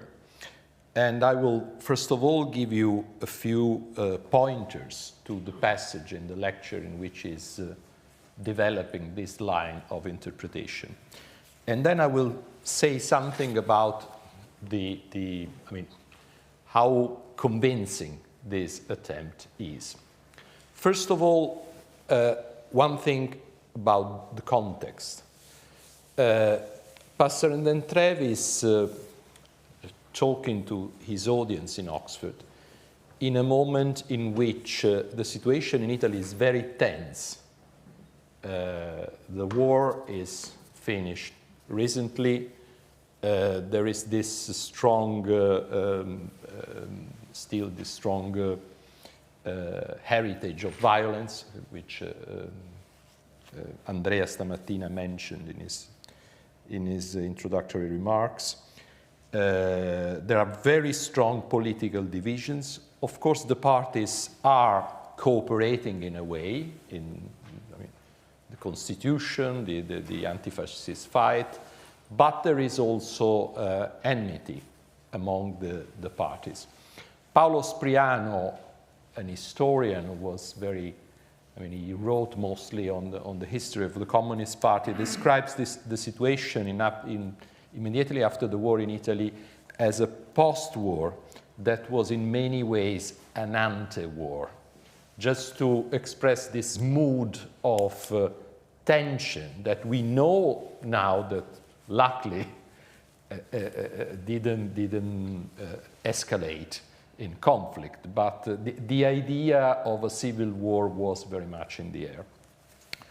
On the other hand, Alessandro Passerin D'Entrèves is addressing an intellectual community where the rules of the game are going to change very soon. He's an historian of political thought. He had studied in Oxford with big names of the tradition like Carlyle, but there are some scholars who are more or less of the same generation, slightly younger than Passerin D'Entrèves, that very soon will become prominent in the field of political philosophy. I will mention just two big names, Isaiah Berlin and Herbert Hart. And what strikes me now in retrospect is how, in a way, amateurish Passerin D'Entrèves' approach is to political philosophy with respect to what will become current, the level of current sophistication in Oxford political philosophy few years later. I mean, we are a few years before the Isaiah Berlin's lecture on Two Concepts of Liberty, and Berlin was trading in the same field mostly of Passerin D'Entrèves, because he was an historian of ideas, but he was a liberal, but there's a gulf between these two thinkers. Very quickly, some pointers to the text. First of all, the patriotism versus nationalism topic. This comes out very clearly on page 8, when he writes, the unity of Italian history could be provided by the continuity of their, he's alluding to the Italians, national consciousness.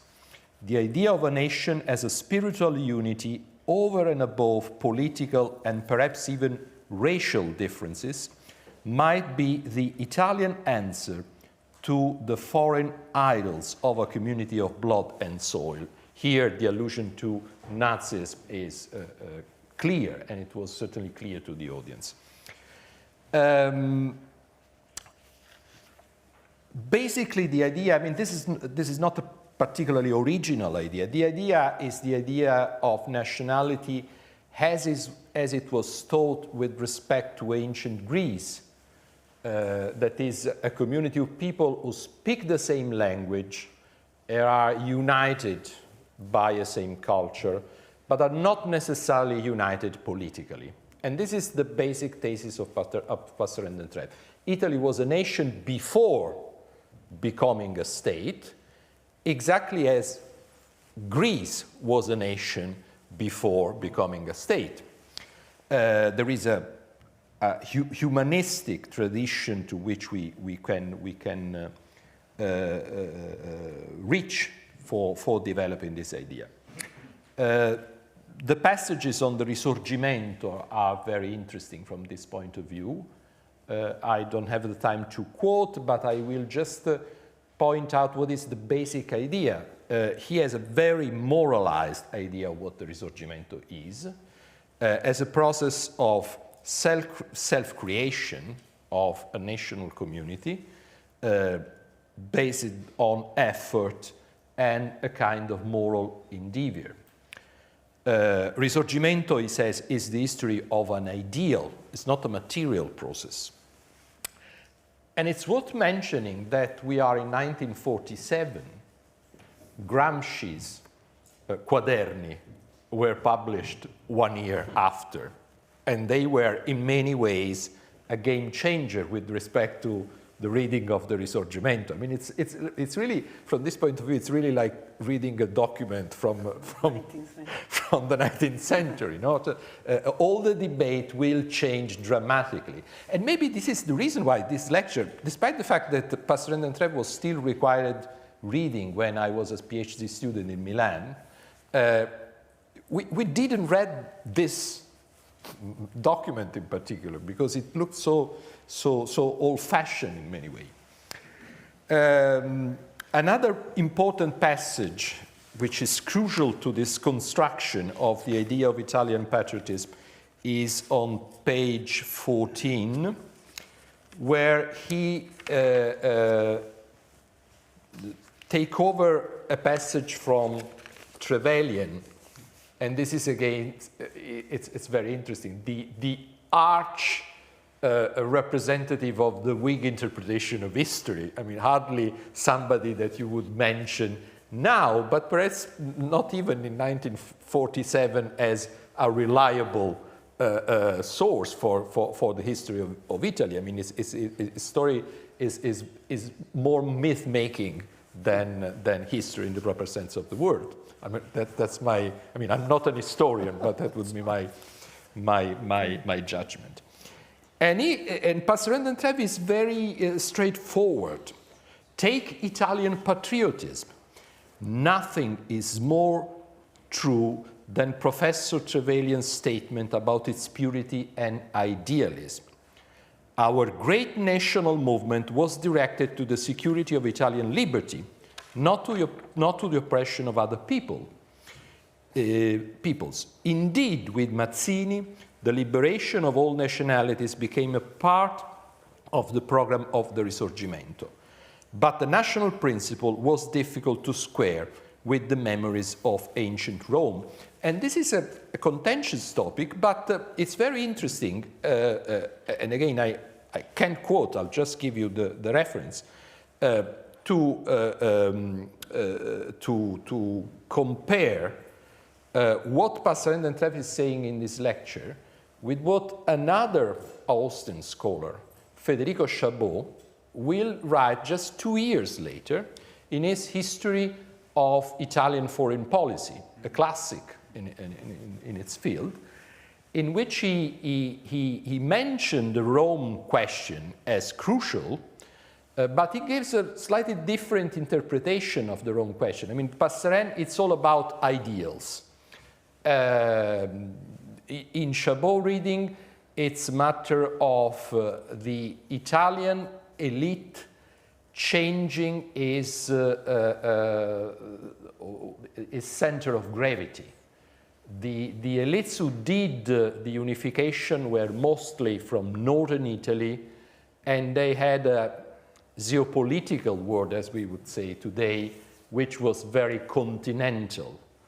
After the unity and after the moving of the capital to Rome, a whole new generation of politicians coming from the south come to the fore, and Chabot mentioned Crispi as a notable example, and a totally different reading of Italy's role emerged, and it never cancel out the other interpretation. So Italy has this double this double identity in a way. There's part of the elite that looks to continental Europe, and another part of the elites, they look to the Mediterranean. And it's not an accident that this will lead, and Crispi again, it's a very interesting example, to Italy's colonial expansion, starting from Libya, which is the beginning of the 20th century. And Crispi, was not. Crispi came from the Risorgimento. He was a son of that same tradition that, according to Passerin D'Entrèves, was so pure and so disinterested in oppressing other people. So it's very much an ideological construction in a way, an ideological construction which, despite the sympathy one might have for the spirit in which Passerin D'Entrèves was writing, doesn't stand up to serious criticism, I would say. What do we make of this distinction between nationalism and patriotism? It's very likely that Passerin D'Entrèves had in mind Croce here. He was not a Crocean in the strict sense of the word, but Croce was all over the place in Italian culture in the first half of the 20th century. And Croce was somebody who tried to put forward the idea that there is patriotism that is good and nationalism that is bad.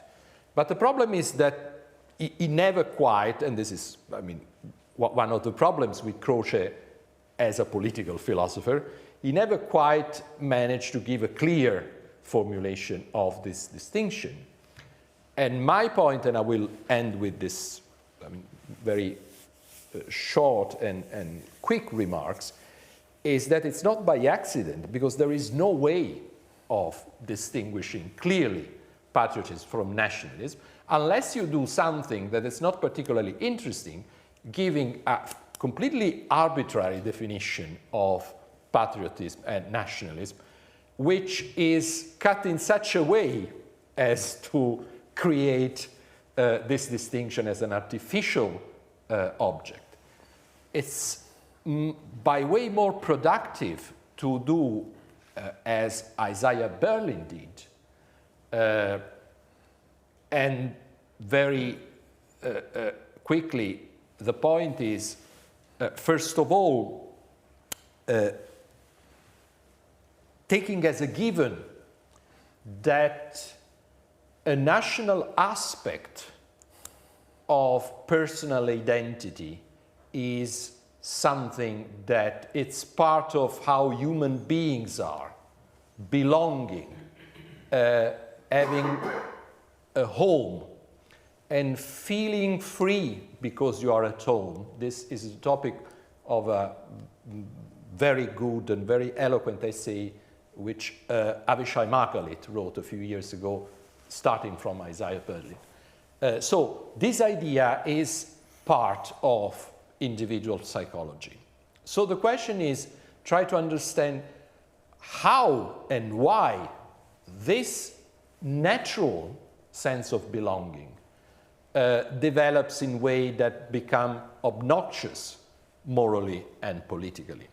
Berlin had an idea which was based, funnily enough, not so much on the Italian experience, but on the French experience. The German experience. And his point was that this was mostly a matter of humiliation. If you feel that your group has been systematically humiliated because has been defeated in war, the land has been occupied, or your connationals are not being properly respected on the international forum, this would lead you to develop a form of resentment that becomes what Berlin called the aggressive version of nationalism. There is very interesting work that has been done recently on this line of argument. Yael Tamir books, for example. Yael Tamir she's a political philosopher.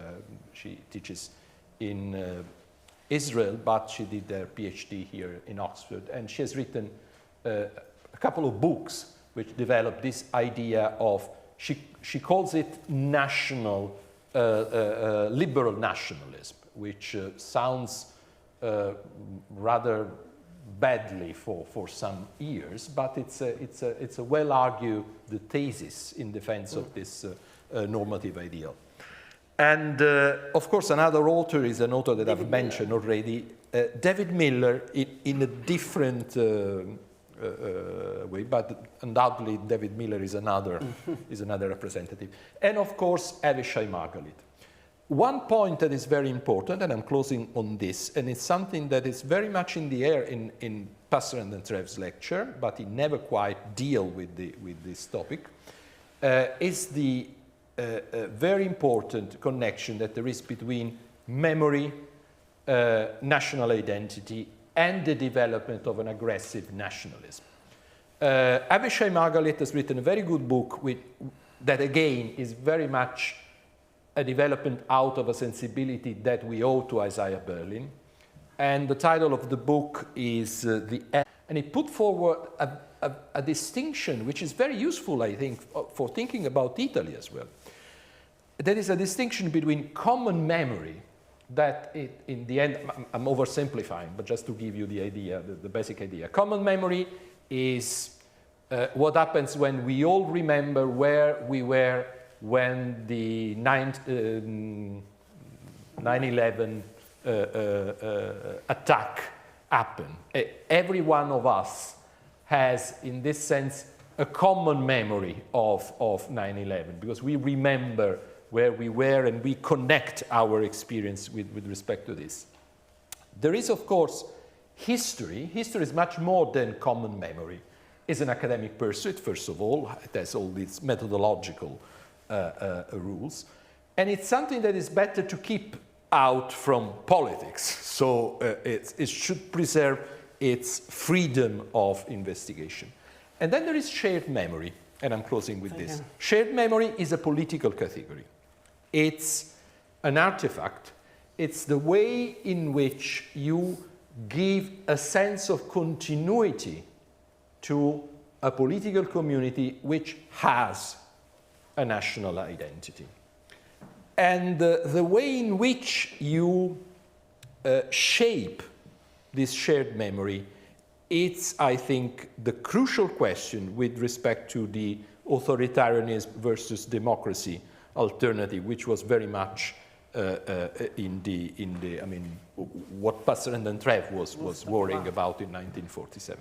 Well, thank you so much. That was a master class.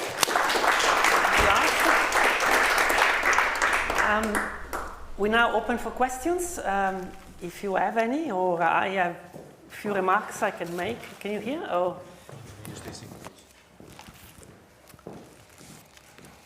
any question, or should I go? Or? Julia, yes. Thank you. I was wondering to which point we can consider that the fact of that there is a good nationalism is a shared memory among Italians, born from the ways in which both Passerin D'Entrèves and then Chabot in 1944 in his famous lecture in Milan, and Croce tried to separate good and evil nationalism, and which is in a way the burden that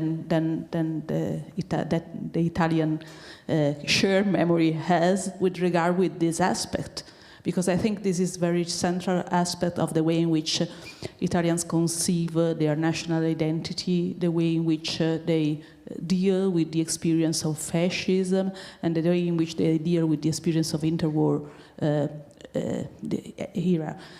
With this regard, I have to admit that I don't agree particularly with part of Richard Bosworth's argument about differences between Italian fascism or the, not possible comparison between Italian totalitarianism and Nazi one, as long as I think that is precisely this aspect of a complete difference in the way in which nationalism is perceived in fascism and Nazism that in a way help or grade the way in which fascism was banalized in our country. Thank you. Should we go with Tim? Yes, I was very interested in the comparison with Isaiah Berlin and Hart. And I have a very broad question, but have a go at it, which is, would you say there are any really distinctive elements of Italian liberalism post-1945 within the broader family of Western liberalisms?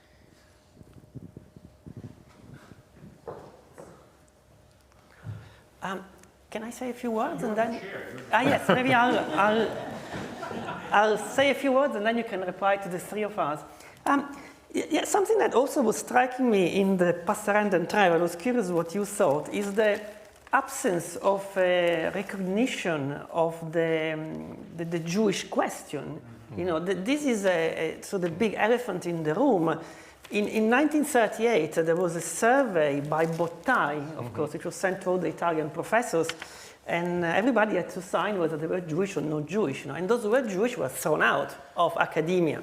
What is quite extraordinary, and I was just rereading it recently, is that once the Jewish professors, and I know this very well because my grandfather was a teaching assistant to one of those professors, once the Jewish professors were kicked out, the very distinguished Italian intellectuals and professors were then appointed by the fascist regime to take the chairs. And so, in a sense, the hope that you would have a patria based on a civil religion that stood up against fascism was undermined by the fact that very distinguished people, Eugenio Garen is one of them, I was looking at the names, Marangoni, Pallottino, De Robertis, of course, at the Scuola Normale di Pisa, they took over these chairs. And this is an element of Italian history which is quite goes unremarked. And of course, after the end of the Second World War, these people came back to the chair. And so you had in the same department the fascist appointed professor and the Jewish professor who would have come back to his own chair. And I think this speaks to the general issue of the resistenza tradita, or the way resistance was meant to be a rejuvenation of Italian culture and morals, and in fact it didn't. It didn't lead to a major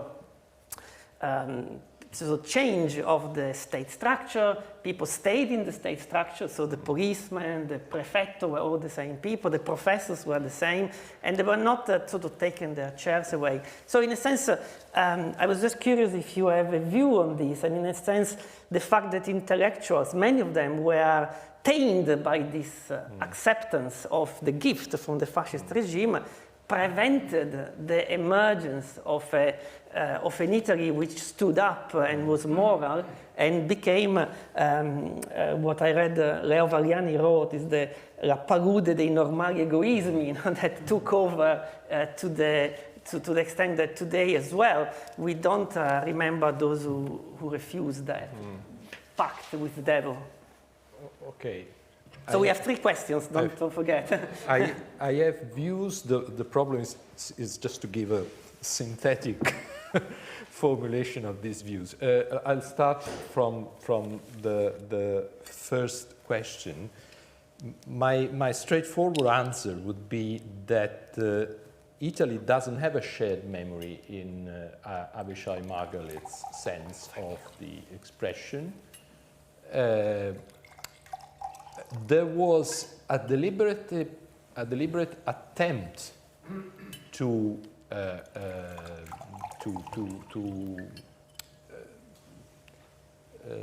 start a process towards the construction of a shared memory. I think mostly and most consciously during the tenure as president of the Republic by Carlo Azeglio Ciampi. And I will just give you a few examples or reminders for those who are not, who are Italians and will remember these things. The way in which he tried to take fully in the narrative of the resistance the military part of the history of Italy after 1943. The Cefalonia example, in which he was very active in promoting the knowledge of what happened in Cefalonia. Cefalonia, for those, I mean, for non-Italians, is one of those episodes in which, after 8 September 1943, Italian regular army fights against the Germans because they refused to leave their weapons to the Germans and being taken prisoners. And also the way in which he tried to give a sense of this struggle as somehow a nationwide fight, where there was, of course, the resistance, which had political features, but there was also a regular Italian army who was fighting along the Allied forces and against the Germans. Of course, yes. This didn't succeed very much for political reasons that we might, I mean, it's worth a seminar because it's a long and complicated. We might not have much time, yes, in so fact, maybe we it's give yeah, the floor to Richard, if you don't mind. Okay. Shall I answer the questions? the other questions? Maybe or? not. No. Okay. We just. Sorry, I will be very, very brief. This is my fate today, I think. The question about whether you should try to have a good collective memory in Italy or any other of the states that exist in our current world. My own view, I think, is absolutely clear, and it really was there in my introduction to Peter Gale's words. You should never want to have a good collective memory, at least not in a democracy. You should want to have a collective memory which acknowledges good things and bad things, and certainly doesn't ignore either the one or the other, and lets those good and bad things have their argument without end. That's the whole point of the humanities. That's the whole point of the discipline of history. That's it. Thank you very much. Yes, please.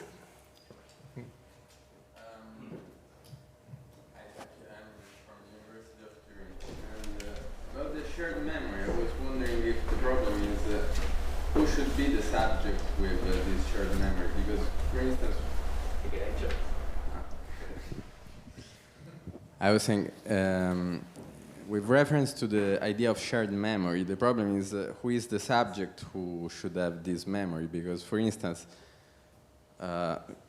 regarding to a terrorist attack like the 11th September, I would be quite sure that if you have a racialized identity, your idea of that attack could be quite different from the one of a member of the white community. And that was obviously an extreme event, but in general, the problem of patriotism and nationalism is always about the minorities, and in this case, the Jewish question would be a very good example. So I think you should always fracture the subject of the community in order to denaturalize this idea of the possibility of a good national community or a good patria. So I would like to have your comments on that. Mario, do you want to? Unless there is. So please go ahead. Actually, I owe an answer to Tim, Timothy yes. Yeah, it's very, very quickly. The features of Italian liberalism are very ambiguous and contradictory in a way. First of all, you have two big traditions. Croce is a kind of late Hegelian understanding of liberalism. Of course, totally out of fashion when people like Berlin and the others were coming to the fore.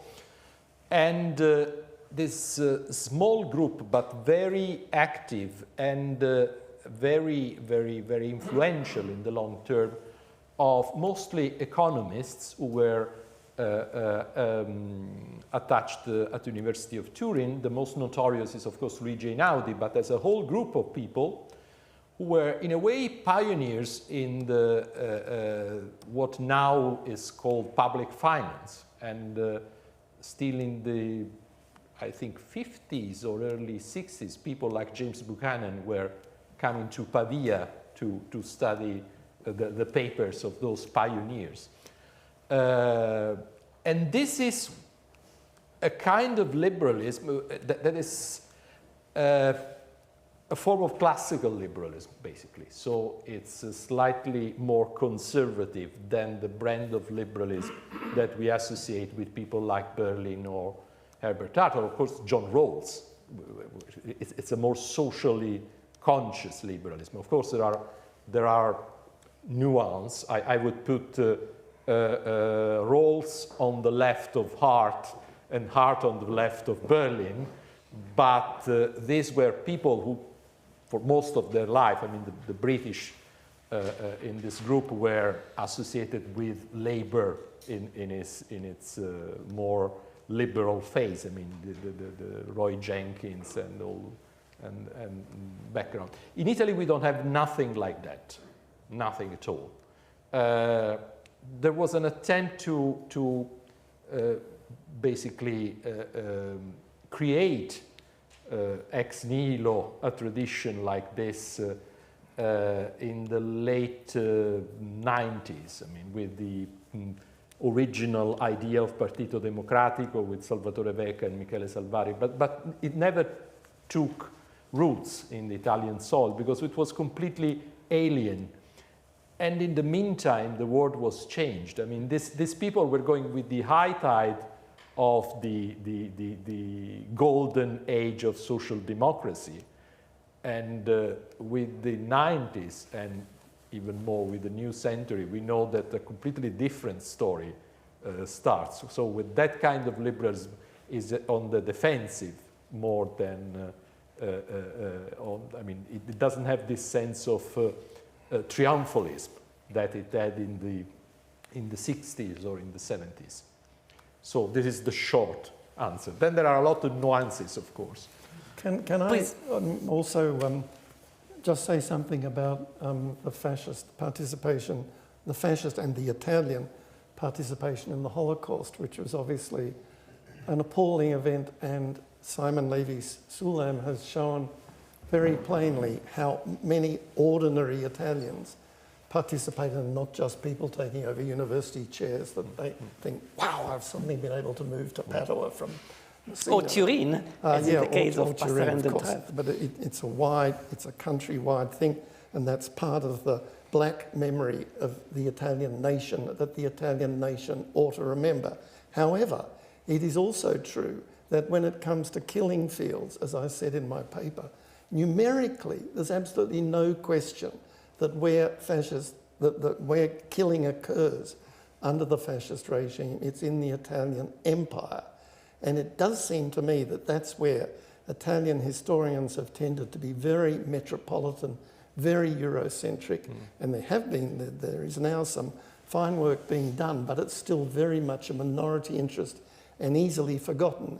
If Italy, multicultural, contemporary Italy, really wants to have a credible mixture of a good and a bad past, then it must look at its performance in the empire and note, in my view, the continuities between murder in liberal Italy as well as murder in fascist Italy, and with, I suppose, the symbol being Croce being appalled by the Treaty of Paris in 1947, which had the temerity to take out of Italian hands Libya, Eritrea and Somalia, with actually a lot of United Nations complications about trusteeships, because he thought that Italians should still be civilising and, as well as murdering, I suppose, the people in Libya and Somalia and Eritrea.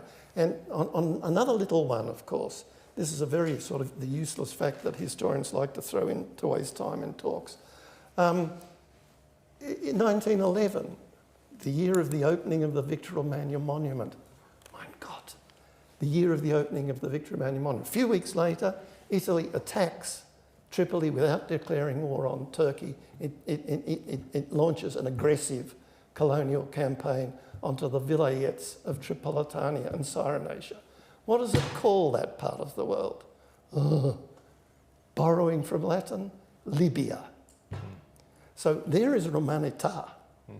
There's plenty of Romanità, obviously, after 1922, but there's plenty of Romanità before 1914 also. And there's a nice new book by someone called Welch called Vital Subjects, Race and Biopolitics in Italy, which is pointing out, at least to my pleasure, how deeply intruded into Italian culture before 1915 was modern racism. That's it. Well, maybe the last question, because we have to close at 1, right, Andrea? That's very quick. Right, go on. Yes. Very brief. I suppose many people out there think of nationalism and patriotism as quite different. I don't know whether it's because they've read Croce. I doubt it, but it's because nationalism, patriotism is really love. It's a good thing. It's love for your group. It's tribal, for your country, for your culture. It doesn't necessarily mean that you hate others. You exalt your patrimony. Nationalism, I think, in the common understanding, is something a lot more aggressive. It's sort of saying, that your culture, your nation is better than the others and sort of has greater rights and inevitably leads to sort of aggressive attitudes. Now, I would state, and I'm interested if you agree, that one of the good things about our fascist experience is that that aggressive type of nationalism is pretty much dead in Italy. And I've lived a lot in France, and I'm Italian, and I've lived in this country, and I make that distinction. Most of my French friends are nationalists. Most of my Italian friends are patriots. And I think it's a big difference. And we're not going to see nationalism in a way, thanks is a bad word, because of the experience of fascism. So you might not get an answer, because we are at the end of our session, at least not in this format. I suppose it's fair to say that this panel has attacked the idea that Italiani brava gente, you know? I suppose that's pretty much the outcome of the panel, as well as poked holes, I would say, in the lecture by Passerin D'Entrèves. And I hope you enjoyed it. Thank you very much.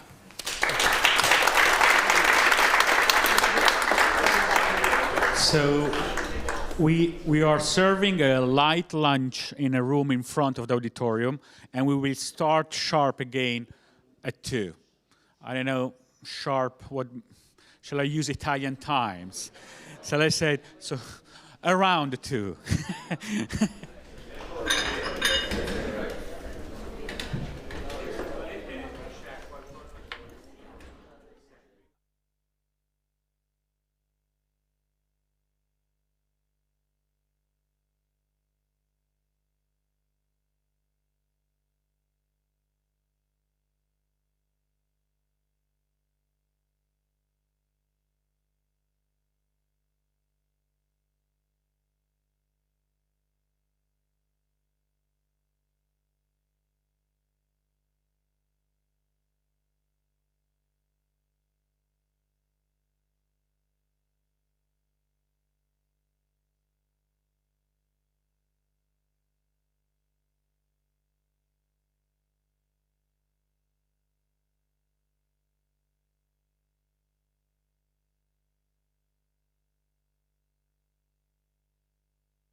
1, 2. Yes? Wonderful.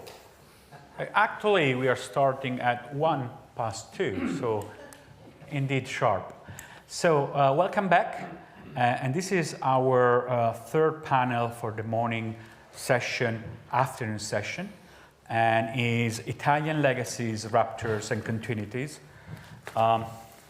This is a theme that we highlighted in Alessandro Passerin D'Entrèves' lecture, but it's also, I think, a crucial theme for our reflection. I'm very honored and excited to chair this panel with 3 terrific speakers. So Giulio Albanese is Professor of Contemporary History at the University of Padova. Among several publications, I want to remember a recent one. She edited Rethinking the History of Italian Fascism, then also Dittatura Mediterranea in 2016, La Marcia su Roma, with a different edition and also translation in German and English. And this is clearly one of the most important also moment of Italian history for some aspects. She's also the president of Istituto Storico Resistenza di Venezia. John Foote is professor of modern Italian history at the University of Bristol. Among his publications, Blood and Power, The Rise and Fall of Italian Fascism, 22, L'Italia e le sue storie, 2019, The Man Who Closed the Asylum, so a terrific book about Franco Basaglia, and then A History of Italian Football, 2007, a very important and bestseller. Gianfranco Viesti, professor of applied economics at the University of Bari, among several publications, Contro la secessione dei ricchi, 2023, he's really the person right now, I think one of the most interesting and the best expert of autonomia differenziata, that is actually a bill that's been just passed at the lower chamber, is going to Senate. And then Centri e Periferie, Europa, Italia, Mezzogiorno, dal XX al XXI secolo. And Il Sud vive sulle spalle dell'Italia che produce falso, 2013. So with these 3 terrific speakers, and we're going to start with the same routine. So first, Professor Albanese will have a position statement, and then we'll pass to John Foote and Gianfranco Viesti. Thank you, Giulio. Thank you.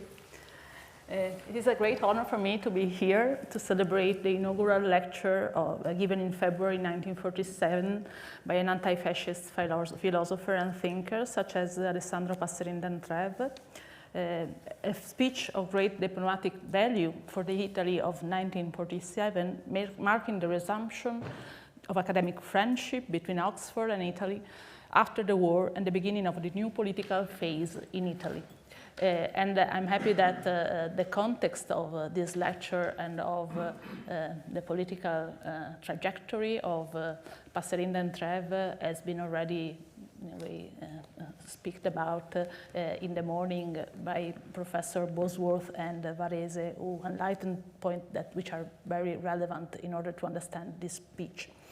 It is also an honor and a pleasure to be here because this occasion marks the desire of the organizer to reflect on the history of Italy as a sign of scientific, cultural, and political bonds between the University of Oxford and Italy.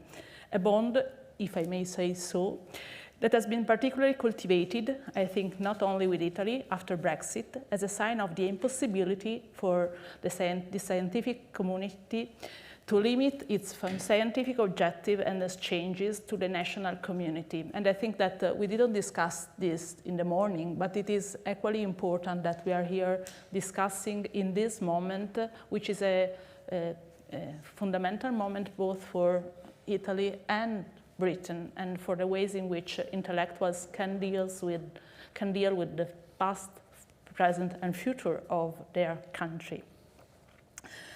And this is a fundamental message, I think, for every university and every scientific community, as well as for every society that wants to grow and live in peace. And this is why I would like to thank the organizers for this invitation and for this organization.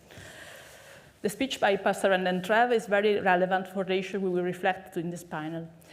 It dwells implicitly or explicitly on the many ruptures that occurred in Italy in the years preceding the lecture, the unification of Italy, the First World War, the beginning of the fascist dictatorship, the Second World War, the end of fascism, and the war. And it tries to focus on specific aspects that are relevant to the process of post-war reconstruction. The discourse also reflects, as it has already been said, on the legacies of Risorgimento into fascism in the way that was not at all obvious at the time, in particular by demonstrating possible continuities in the plebiscitarian consent, as it is already said, between the Risorgimento and fascism, and on the possible legacies and continuity between fascism and Republican Italy. There are many ways in which we can think about this question of ruptures and continuities and legacies in Italian history. Among the many possible ones, I would like to mention two that I think are particularly relevant and present in this discourse, leaving aside a very topical issue such as the tension between centralization and autonomy, to which Passerin refers here, and which is very different from the way it is discussed today, and it is a topic that I think will be discussed later. I would begin with the fact that each generation and each phase of history has its own approach to continuities, ruptures, and legacies. The awareness of the fragility of this vision can make it particularly slippery to define ruptures, continuities, and legacy in the history of a country. And it is even more true in a country like Italy, in which collective memory is divided with regard with the 19th and 20th century, far from being pacified, as I would say the history of this last month, and I would add the discourse, the recent speeches of the President of the Republic can demonstrate, and I'm referring to the discourses of President Mattarella vis-à-vis the issue of the Holocaust and the role of fascism in the Shoah. Passerin's speech is interesting because the continuities, ruptures, and legacies it evokes are for the most quite different from the one which we would think about, and they are very interesting with regard to the role of the intellectuals and what is relevant between regarding the continuities of the history and the legacy of the way in which intellectuals reflected on the legacy of fascism. Passerin explicitly underlined that irrespective of the cultural and political climate in which it is developed, each and every interpretation contributes, and I quote, in many ways to the progress of research, make it possible to draw, and I quote again, attention upon certain factors which had been neglected, and I quote again, provide unexpected evidence even when developed under a dictatorship. And according to him, never were facts so passionately scrutinized, so intelligently discussed and explained, as in the context in which the Risorgimento became the place where the debate on the past and present, as well as on the future of Italy, was discussed during the fascist dictatorship. And this is very relevant because in some aspect, what Passerin does is to construct a continuity of scientific discourse from fascist Italy into Republican Italy without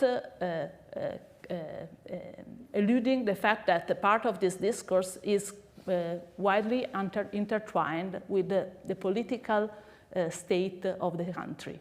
And this is something very different from the way in which other intellectuals dealt with this problem after fascism, and which intellectuals that tried to underline, to the contrary, the isolation of the scientific discourse vis-à-vis politics.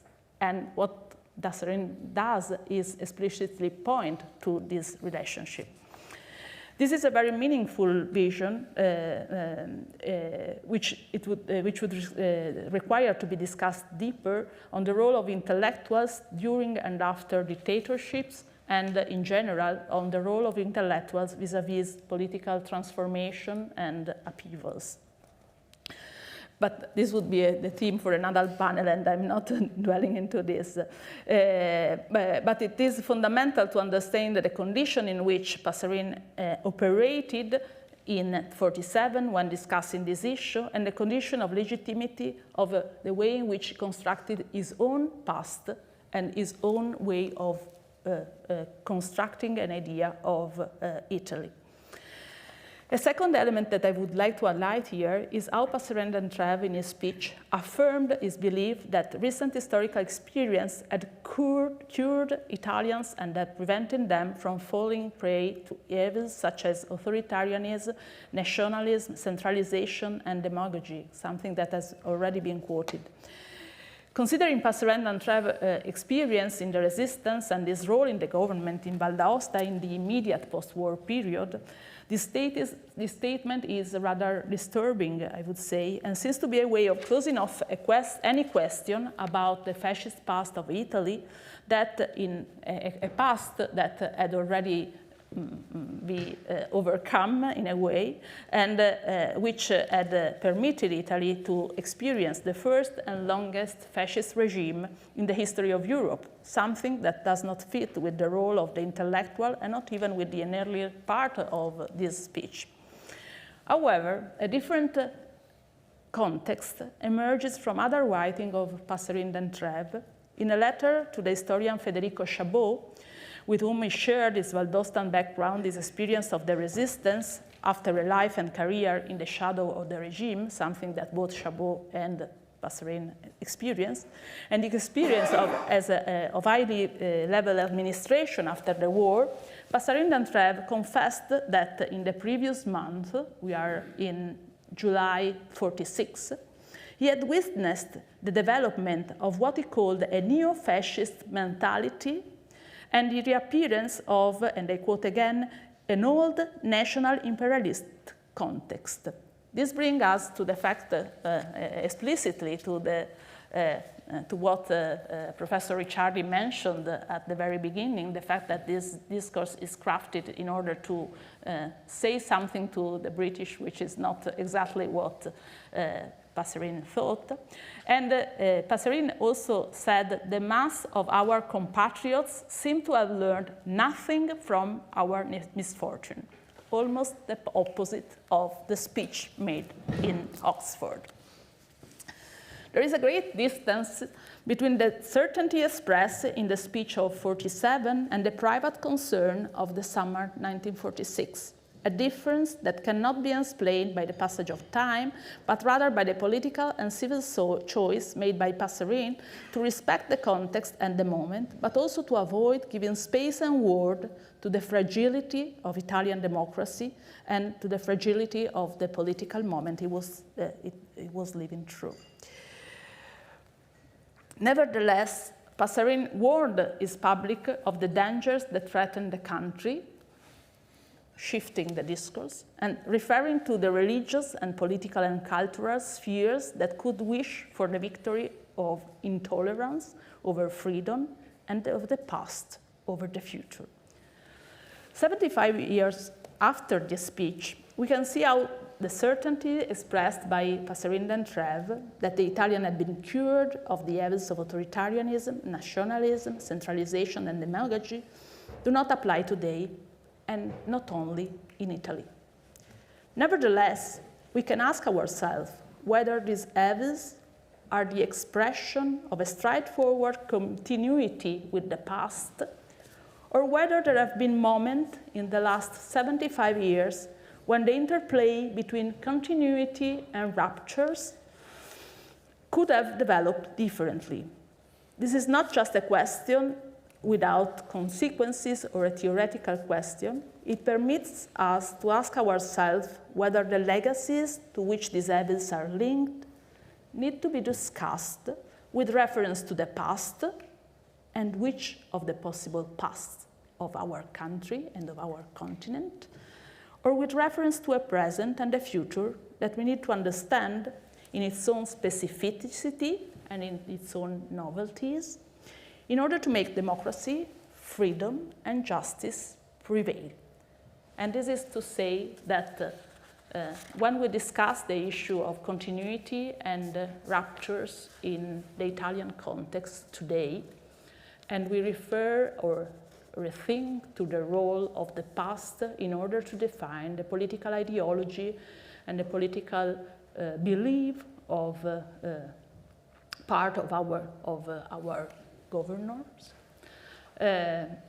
I think that the issue of continuities with fascism is very relevant vis-à-vis the fact that symbols, signs, and words of the past are frequently put forward as a memory of, as a cultural memory of the people in the government, and at the same time that the rupture and the transformation which is going on in Italy has to do much more with the transformation of the country in the 70s and in the 90s, speak and tell us a very different story, or a partially different story, from the story of the inheritances, the cultural inheritances that are showed off every single day in the last month. Thank you.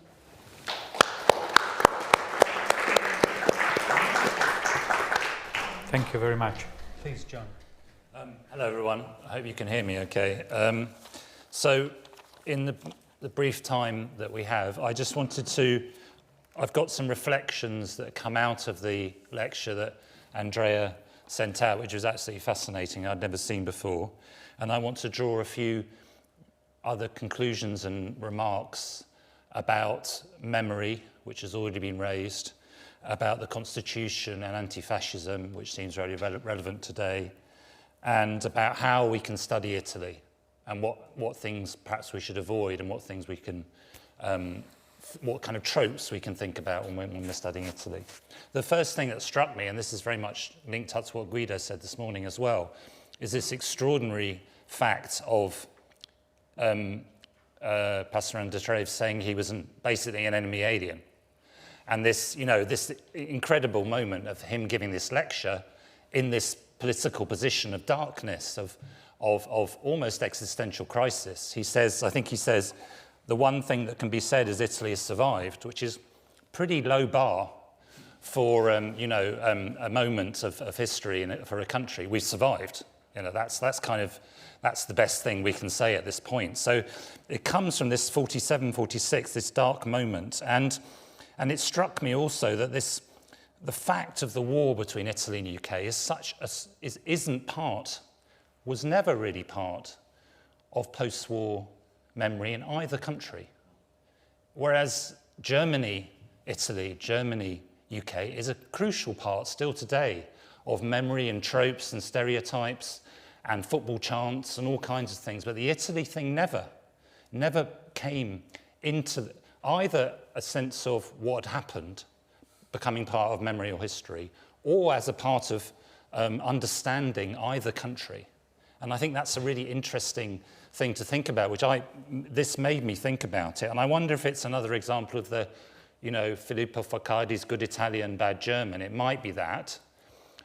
Is it also the connections between the resistance and the wartime experience of the British Army? Is it that changes things? And I think one of the things that we could think about, and this is just a hypothesis, is a lot of good things came out of that war. In terms of, just in Oxford, historians who went to study Italy, Christopher Seton Watson, who was at Oriel, he had been in the British Army in the liberation of Italy, and he became one of the great historians, British historians of Italy, and a kind of school emerged. And then Dennis Mack-Smith, the greatest probably historian, post-war historian British historian of Italy, who was at All Souls, which is again not very far away. He'd been in Italy in 1946.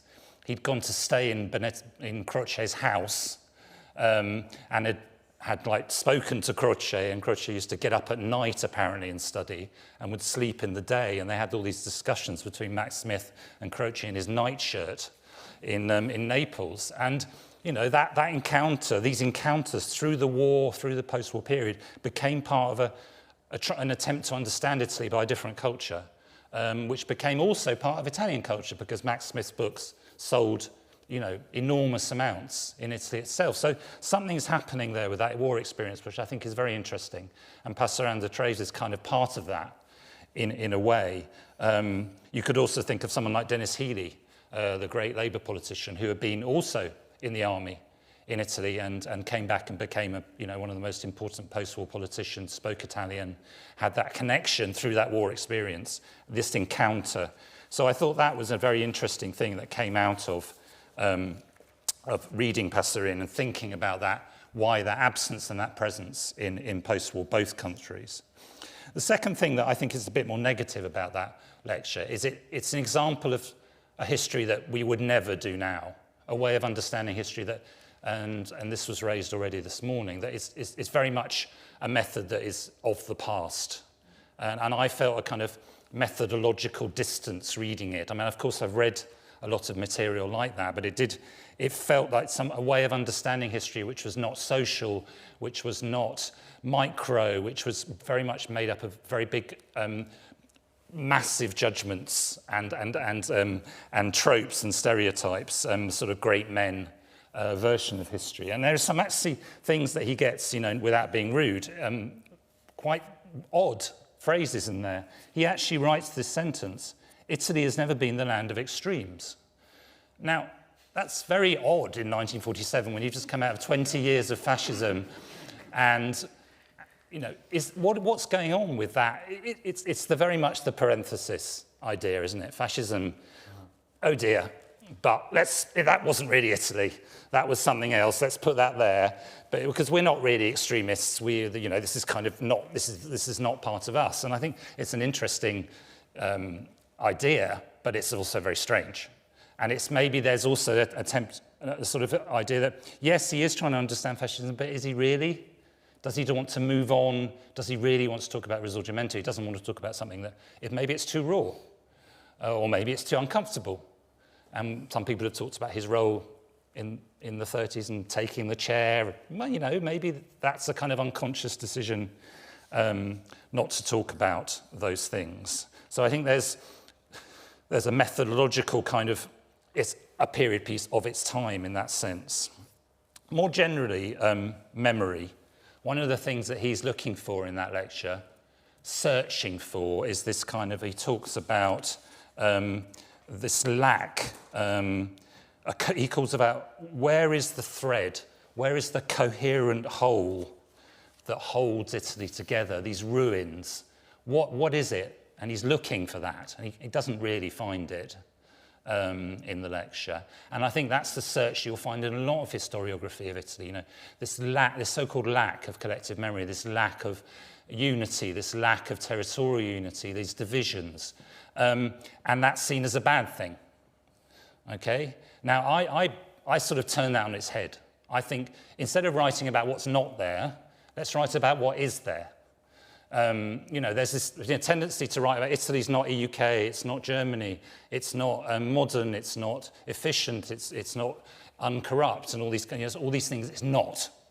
It's not a great power, whatever. And I think it's more interesting. I find it much more interesting to write about really existing Italy, what actually Italy was, without it being this striving to be something else. Because you're beginning from a position of an ideological position that Italy isn't something that it should be. And why should it be? Why should Italy be England or Germany or France? Why can't it be Italy? Why can't England be Italy? So I think that's one of the things I've tried to do in my work, especially in the post-war history, is not to, and I think there is a tradition in some of the British historiography to look at, like Max Smith was very powerful, very much. Max Smith is sort of a little bit aloof on Italy. It's like, oh dear, look at this slightly strange country where all kinds of strange things happened. And I think that, if we can get beyond that trope, and also, and this connects up to memory, I wrote a whole book on Italy's divided memory, so I'm not going to summarize that. But I mean, the argument in that book that I make, using lots of examples of plaques and commemorations and all kinds of divisions over over memory is that divided memory is a good thing. It's not a bad thing. It's an example of democracy. It's an example of debate. It's an example of historical debate. That, you know, the debates over the Second World War, the debates over the 1970s, all of those things are part of democracy. Not always, but they, you know, and I think again that's, so don't come at it with an ideological position that we have to have this common history, common memory, a sort of champion not with an H, but as the president of Italy, a champion sort of centralized unified memory. I don't think that's a great thing. I think it's actually quite dangerous, even if it's seen as anti-fascist as opposed to fascist. So that's sort of memory in 2 seconds. And I wanted to finish with the Constitution. Of course, Passerin is writing when the Constitution is being debated, but not yet ratified. I mean, it must be very nearly there. He doesn't mention it, which is quite odd as well. This is a huge debate over what Italy's going to look like, what's the state look like, what does the judicial system look like. You know, this massive ferment going on, and he ignores it completely in 47, which is strange, I think, for an inaugural lecture. And, you know, we have this, in 48, we have this creation of this anti-fascist constitution, which disperses power, which is set up to spread power. And it's a beautiful, beautiful thing. It's one, I find it a beautiful document. I find it a beautiful design.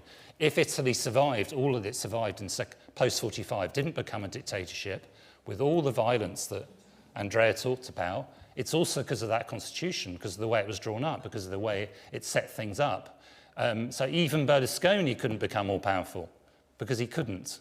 But we're in a dangerous moment now, because not only the reduction of the number of parliamentarians, which I think is profoundly anathema to the spirit of that constitution, concentrates power much more than previously. The change to the electoral system, the proportional representation, which was a crucial part of the post-war settlement, which is also gone and also now has led to a concentration of power, plus the proposals of the current coalition to get rid of to centralise power much more. And so what happens when you have people from a neo-fascist tradition who are dealing with an anti-fascist constitution? What happens then? And I think that is a very interesting moment for Italy that we're living through now. What happens when you have people in charge who are using an anti-fascist constitution who can't use the words anti-fascist, ever? What does that mean for where we're going in terms of that constitution? And I think it's an interesting time, to say the least, and in terms of those proposals, which would profoundly overturn the spirit of that 48 constitution. Last thing, Erich Hobsbawm, who was a great lover of Italy and a great studier of Italy, called Italy a laboratory of political experiences. He found everything there. You know, he found so many things that were rich in Italian history, from the anarchists to the work of Gramsci, which he went back to again and again and again. And I think one of the final trope that I'd like to sort of rail against is the idea that Italy is somehow behind everybody else and follows, and is always late. That's not true. I mean, Italy has started numerous things. Now, bene o male, no? Fascism is invented by Italians. Populism, you could say, was invented by Berlusconi. But also the constitution invents a certain kind of way of shaping the state. So it's very much a pioneer. It's not behind, it's not late, it's not backward. It's a pioneer, and I think we need to kind of overturn some of those tropes and look to Italy to see what's going to happen next, and that might not be necessarily a good place to look. Thank you. Thank you, John.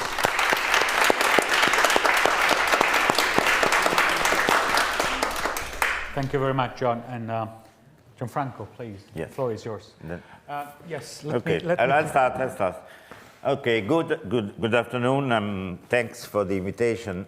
I'm very honored and happy to be here with you. and we have continuities and ruptures. So my topic in this framework will be how many Italies are there? How many Italies were there? How many Italies will be there? In other words, I will make some reflections on economic and political territorial differences within Italy. I have to apologize. To be short, I must be sharp. But I will try to present a play in 3 acts. And going to the last scene, that is that picture. Now, the first act, we can call it a pluribus unum. That is the unification of Italy. Unification of very different states, divided for many centuries, creating Italy. I'm not an historian, but I think it was relatively successful. Language, schools, military service.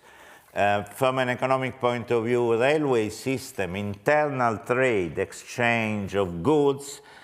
But however, from an economic point of view, there were inside Italy very different prerequisites for development.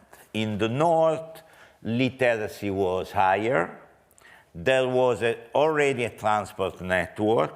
It was close to Alps and to Europe. There was a network of middle-sized cities. They had water. That means energy. So the development in the north, northwest in particular, was much faster. And then the questione meridionale comes in. That is, the rate of growth of Italy, of liberal Italy, was not enough to eradicate poverty and ignorance. There was a rich debate on this and on the role of public policy. Something was made. National financing of primary school at the start of the 20th century, some energy projects for industrializations. Let's keep in mind that public policy at that time were much smaller than now. But then World War I came in. Giacomo Gabuti mentioned it this morning. It was a critical juncture because after that, the view of fascism was quite different looking at South and looking at North. South was seen mainly as a reserve of wit and soldier. And so it remained archaic, let's say, while in the North there was the decline of fertility, there was the rise of urbanization, the rise of industry, so income per capita became very different. So that, at the end of the first act, 1945, huge disparities, 2 Italies. Act 2, let's call it the miracle, from the 50s to the end of the 80s. The climate changed in politics because democratic Italy was very interested in reducing inequalities, in reducing disparity. All the political parties were interested in reducing inequality among people and therefore reducing inequality among places. From an economic point of view, the internal market was very important to become competitive for the European market. So industries in the north were very interested in the development of demand in the south, so they were interested in the south. Cassa per il Mezzogiorno was created. Migration from people from the south to the north allowed in the industrial takeoff. And social dynamics changed even in the south. Urbanization was there in the south. Hospital and university were created for the first time in the south. The television was very important in creating a sense of a larger unity than before. This is a fact. When territorial disparities declined, the rate of growth of the whole country was much higher. There were still two Italies, but they were more similar. The distance was not that smaller, but the rate of growth was impressive. The rate of growth of southern Italy in the 50s and in the 60s was one of the highest in the world.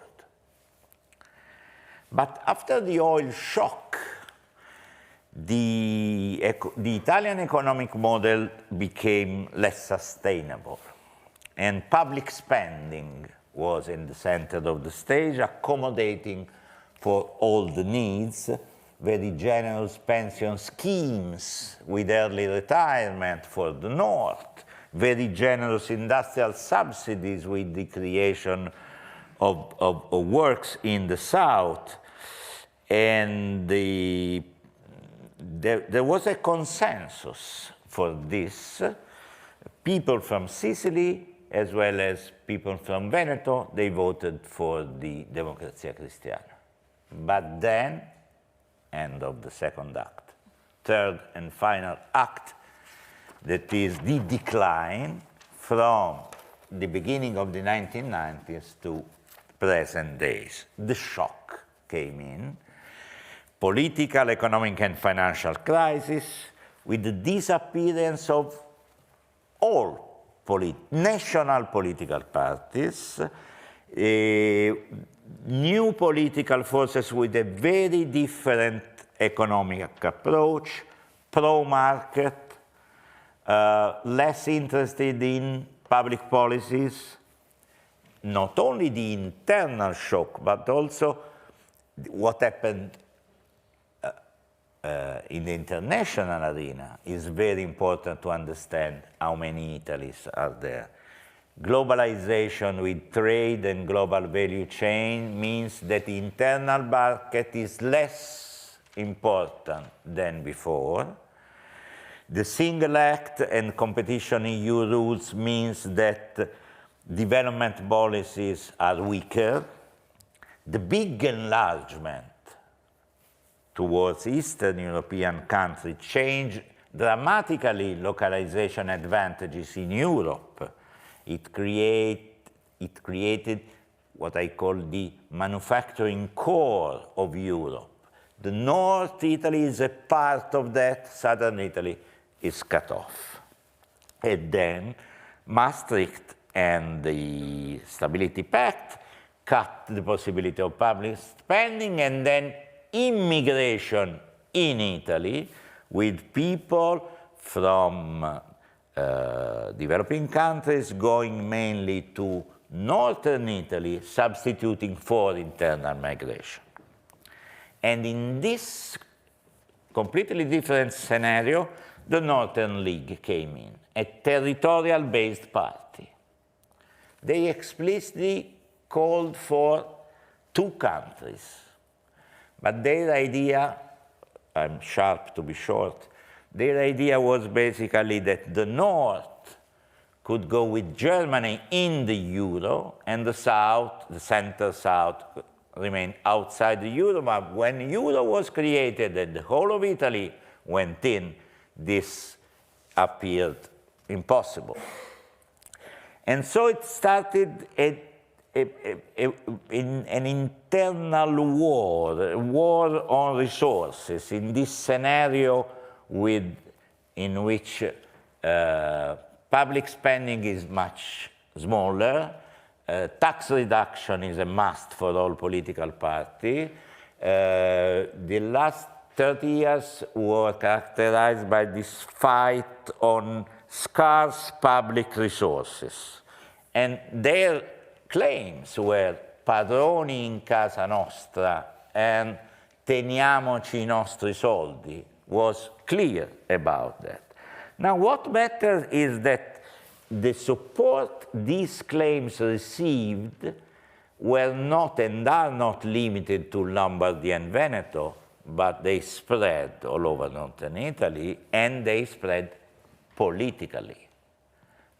That is that the ideas of the Northern League are explicitly or more often implicitly accepted by a lot of people, a lot of important people in Italy. And in the public discourse, it came in a completely different vision of these disparities, a kind of meritocracy a la Sandel applied to places instead of be applied to people. If you are poor, it is not because of structural problems, it's your fault. We give you a lot of money, you spend all the money, but you are still there. And the Renzi government was very clear in this respect. The leader of the main party of the center-left was completely agreed with this vision of the country. What happened? What happened very shortly was that there was a larger economic polarization within Italy, with very interesting details that I have to skip because of time. A stronger north, Lombardy and Veneto, and a weaker north, Piedmont and Liguria, these corridors running from Milan eastward and from Brenner to Florence, and then demography came in, because the demographic transition was crucial, and the decline of the Italian population is a very different speed in different places, and there is this interlink between demography and the economy, people going where labor, where workplaces are, but their movement reinforces the regions of destination and create more weakness in the regions of origin. Different countries for public basis services for citizens. This maybe was already the reality of the 1950s, but in the 1950s the idea was to change it, while in the 1990s the idea was that this was normal. Think of the health system in Lombardy, where the private plays a major role. Think of the health system in Emilia-Romagna, that's completely public. They are based on the fact that a lot of people come from the south, and all the money they pay makes sustainable those two health systems. Think of universities. In the last 15 years, we have a very clear path in creating a two-tier system of university, with research university mostly in the stronger north and teaching university in the rest of Italy. Let's approach the picture. Now, nowadays there's a major step in this that started in 2017. And the step is a very strong political campaign to create region states within Italy. This is made using an article of the Constitution as reformed in 2001. It's a complicated story, but basically the picture will be having some region that are region states with power in all public policies, schools, hospitals, infrastructures, energy, culture, environment, and aiming at keeping their money, additional funding. Padroni in casa nostra, teniamoci i nostri soldi. What is very interesting is that this not something that's limited to Lega Nord. One of the enthusiastic supporters of this project was the present president of the major political party of the center-left, Partito Democratico, then and now president of the region Emilia-Romagna. He created the political conditions for this political campaign to get stronger. And it is very interesting, in my opinion, a little bit sad, that intellectuals in Italy are silent among this, And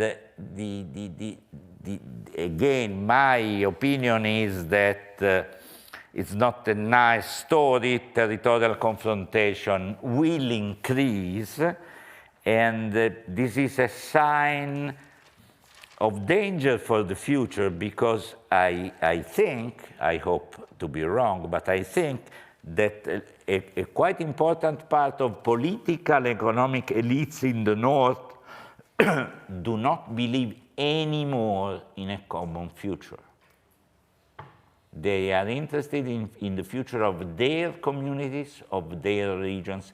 They are very skeptical that Italy as a whole ce la può fare. And so we will see. We will see the future. We saw this. This is Senato della Repubblica last week, when a law in this process of autonomia differenziata, with the flag, the glorious flag of the Republic of Venice, being shown to the senators as a sign of a story of how many Italys there will be that has still to be written. Thank you.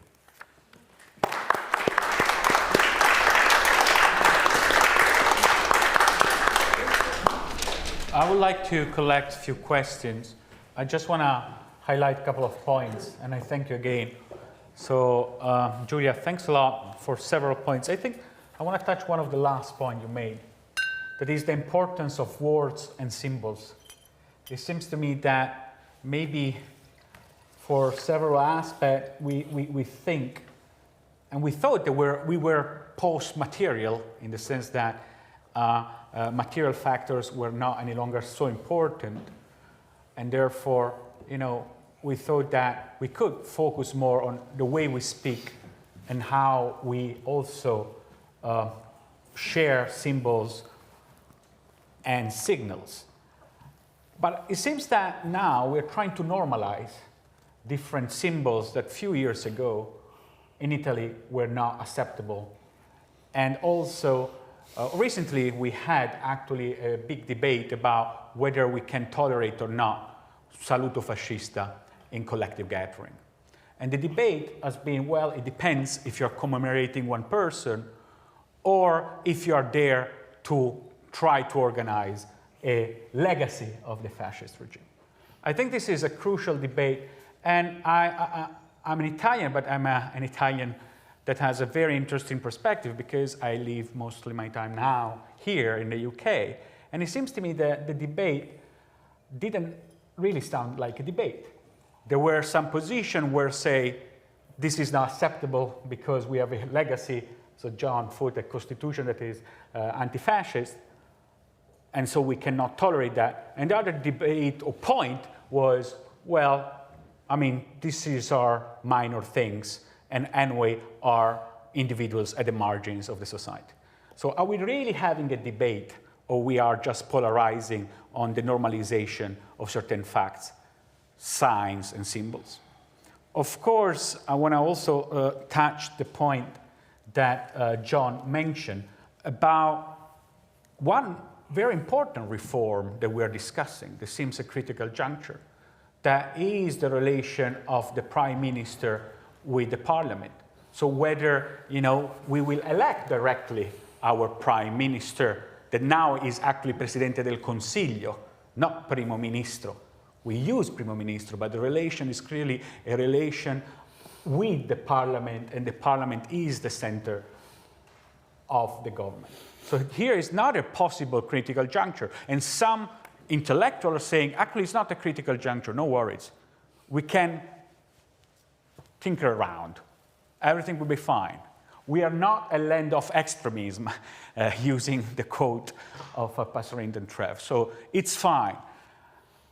The other reform that Gianfranco mentioned is really this Karskik River, questo fiume carsico underneath, that is actually the idea that maybe we're going to be better off if we're not any longer one country, one nation.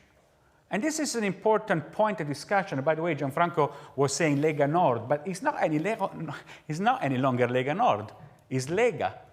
Because Salvini thought that the way to win more votes was to say us against the others. The others were the foreigners. But yet, we are in a moment where it seems that those ideas, they really seem dead.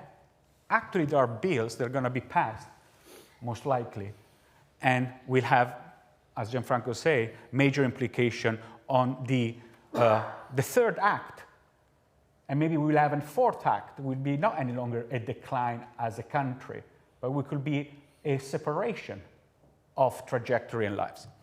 Last point that we didn't mention, but I think I want to, it goes back to Richard Bosworth's point about our relation with our past imperialism in Africa.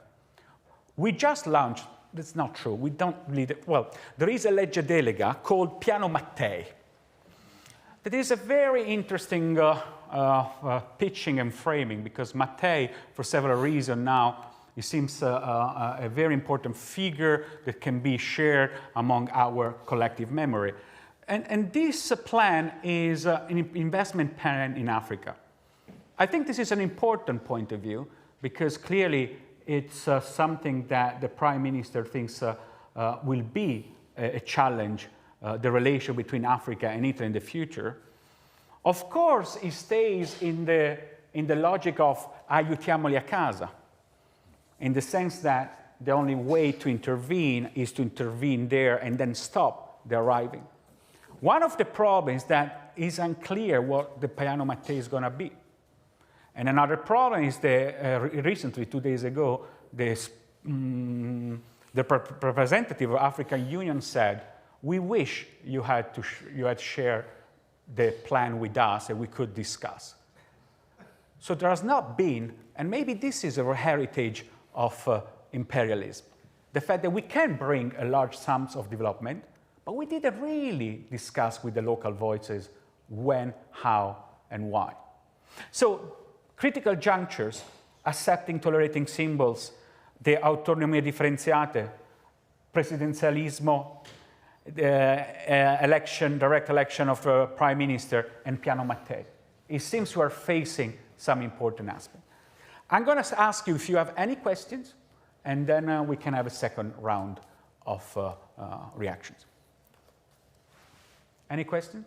Yes, I'd like to comment on autonomia, because I understand your political nervousness of identity and unity.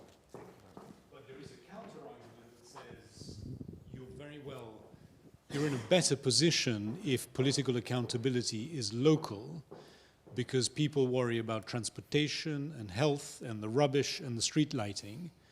And therefore, there is a variable geometry here that we could do that gets both things, which creates national unity, but then puts political accountability at the right level, where people can then turf out politicians if they're not delivering services the citizens would like.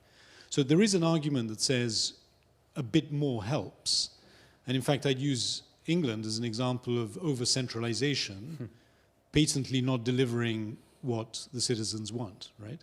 And that's a very extreme model, as is France. Germany, of course, is much more similar to Italy. So I'd love to comment here a little bit on the positives of greater autonomy, acknowledging that there are negatives. Thank you. Thank you very much. Anyone else? Yes, Vincenzo. In a similar mode to the previous question, whereas I totally concur with John's observation that our much maligned constitution did a very good job in both keeping fascism and its consequences at bay, and in sort of helping us through a very difficult period of history and making it through quite successfully overall. We can't necessarily, it's not a perfect constitution, as no constitution ever will be, and clearly the issue of prime ministerial authority is one that every prime minister, left, right, and center, has suffered from in Italy forever. And, you know, is it completely, should it be taboo to change anything just as a principle, or isn't it correct to have a debate as to whether some parts of it can be changed without destroying the spirit of the document? Anyone else? So I can. Thank you, Bill. Thank you. I just wanted to add about a comment, but as a question really about public finances, public debt. I mean, the framing reality of the last 30 years is that since the financial crisis of 1992, Italy has run a primary fiscal surplus every single year in that time. It's not specifically to do with the Stability Pact or the single market. It's because it starts with the first time when anyone had heard of Mario Draghi in 1992, so dealing with that, and it's been a reality ever since. Given the aging of the population and other pressures, can you see where this framing fact that leads to the competition for resources that you describe, can you see this ever changing? Is this, as it were, a framing fact for the next 75 years as well? Excellent. Let's see. Passerin. Thank you. Congratulations to all three. Interesting presentation. Just one small point about what's going on with the South. I discussed and I wrote about this autonomia differenziata for our English friends. Is this new proposal of having like many more issues left to regions, not only from health, in public education, transport, you name it. And I'm really worried. We're gonna have not only two, but three, in my view, 3 Italies at least.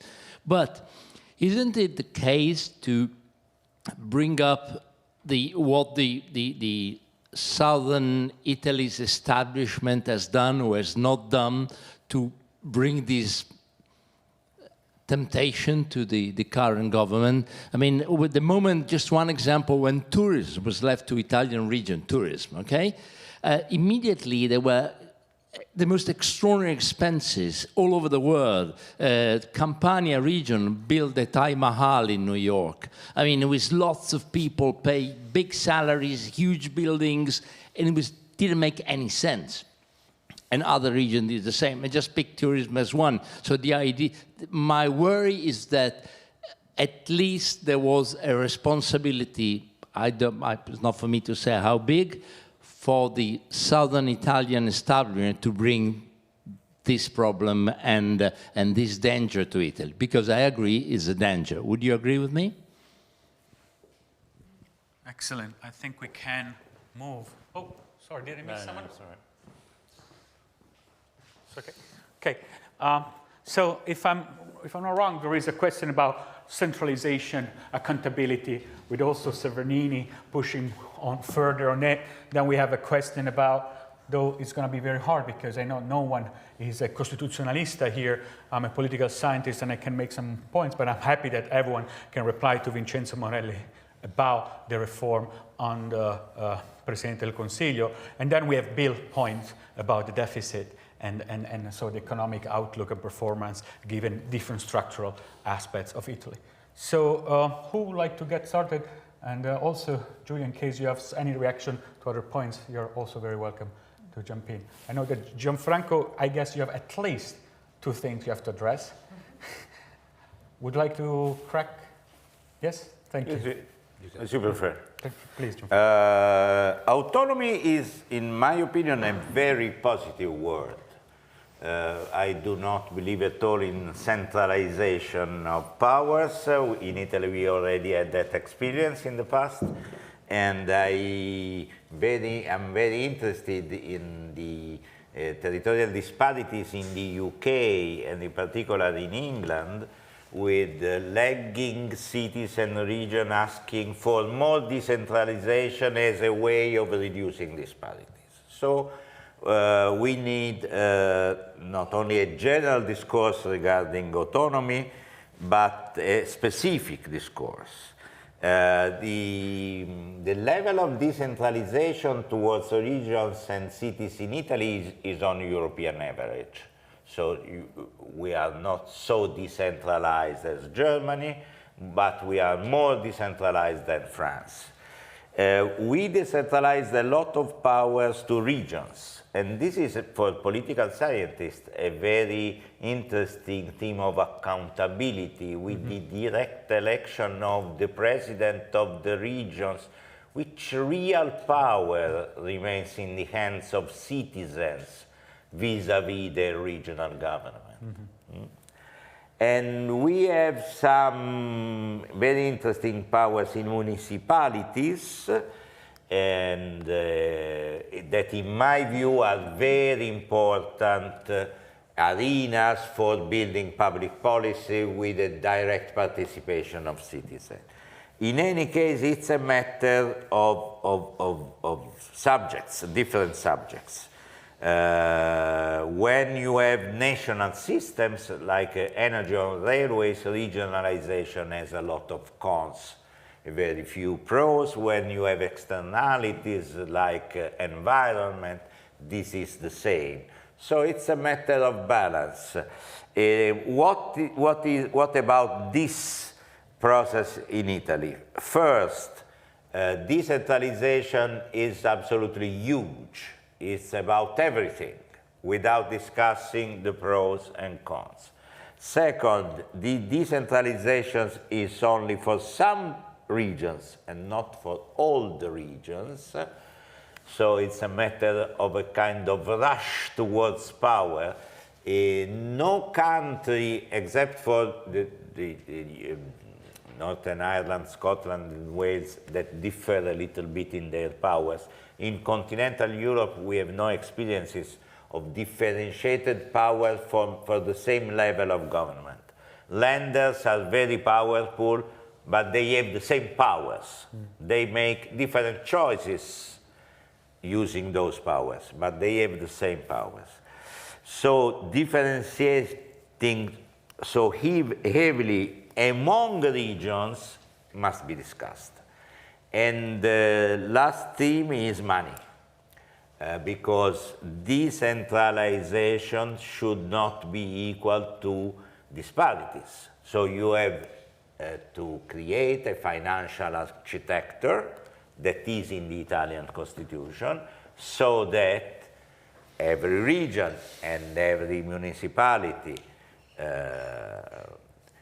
can have the same money for providing services to their citizens independently on their income. Equalization schemes. In this proposal that was approved by the Senate, the idea is not putting in practice the general rules for this scheme that are in the Italian Constitution, that are also in a law that was passed in 2009, but to create special ways of financing those regions. So my basic answer is autonomia and autonomia differenziata are very different.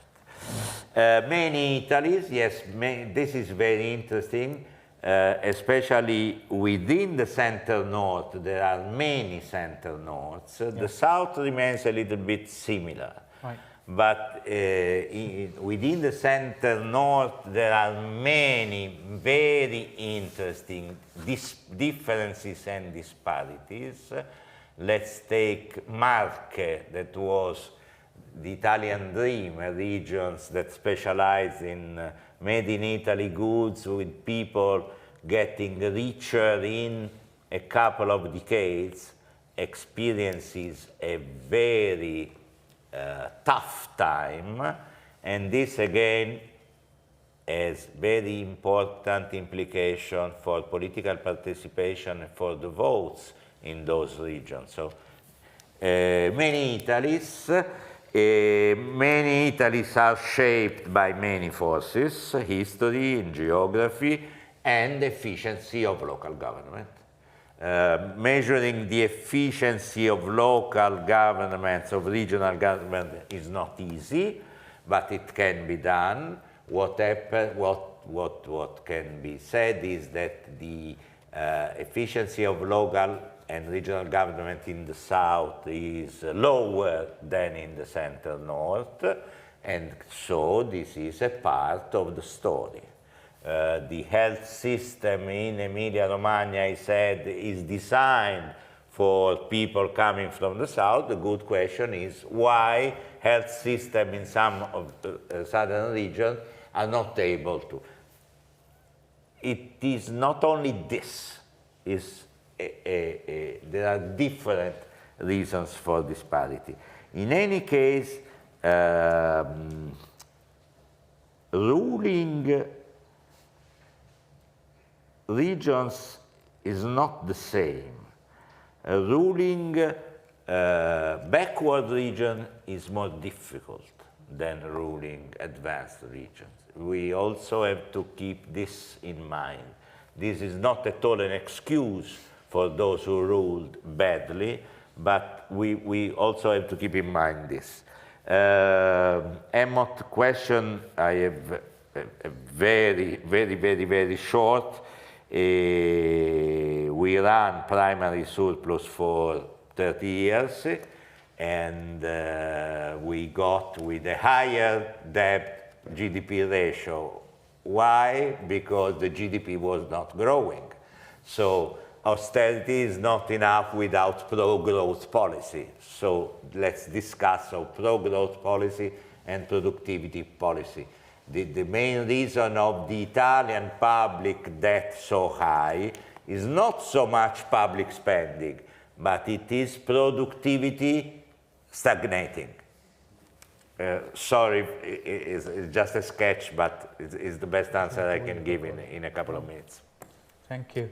There was the issue of this institutional constitutional reform. John, do you want to tackle? Yeah, can I come back on your question? Thank you.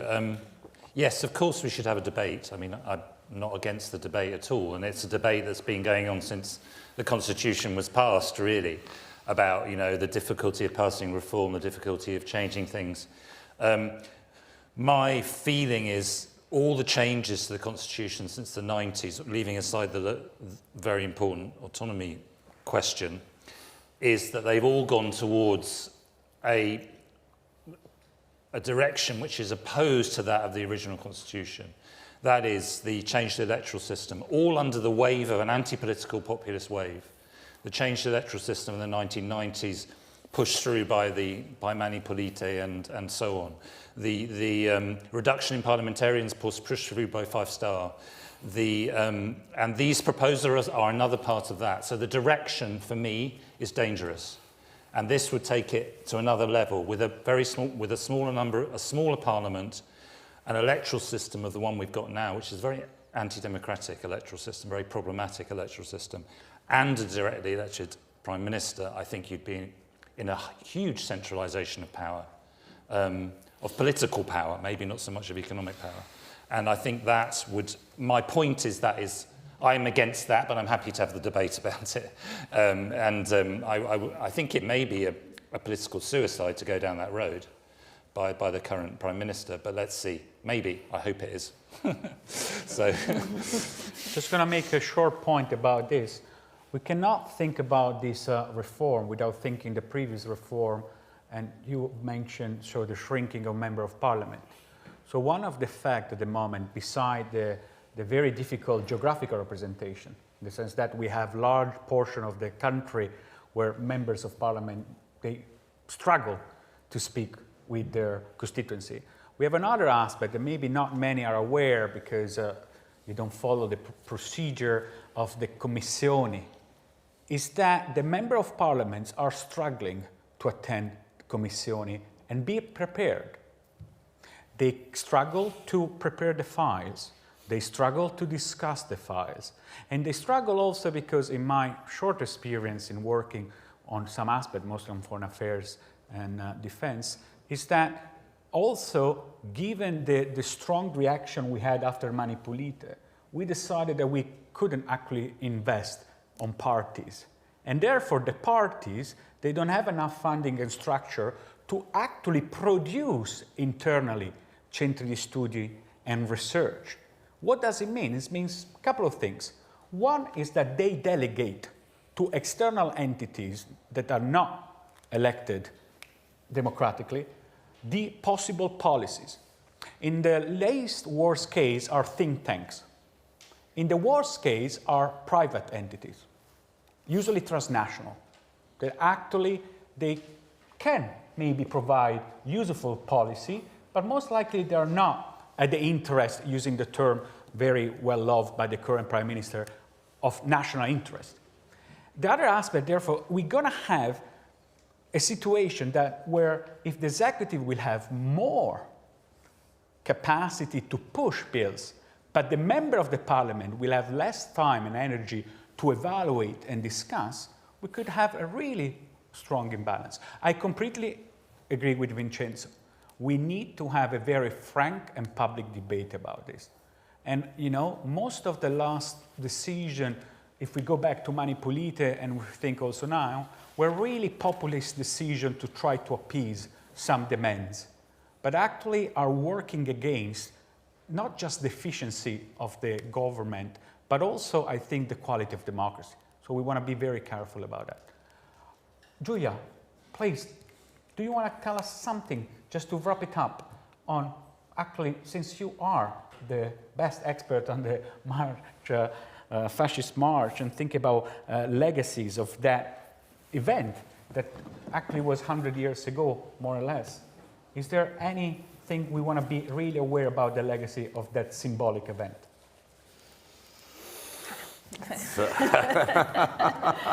Quite a difficult question. I would say that one of the problem with the March on Rome is the fact that it has not been thematized as a rupture in the history of Italy. And de facto, we consider it to be, or for a long time we have considered it to be a bluff or something theatrical, without looking at the very important change in terms of policies and repression, which it provoked immediately after the ascent to power of fascists. I think about the ways in which linguistic minorities were oppressed just after 1922, and schools for people with the German or Croatian mother tongue being closed in order to just have a school for in Italian. And I think to the fact that religious minority were sort of minoritized by the fact that Catholic teaching, religious teaching and the teaching of Catholicism came back into school in October in 23.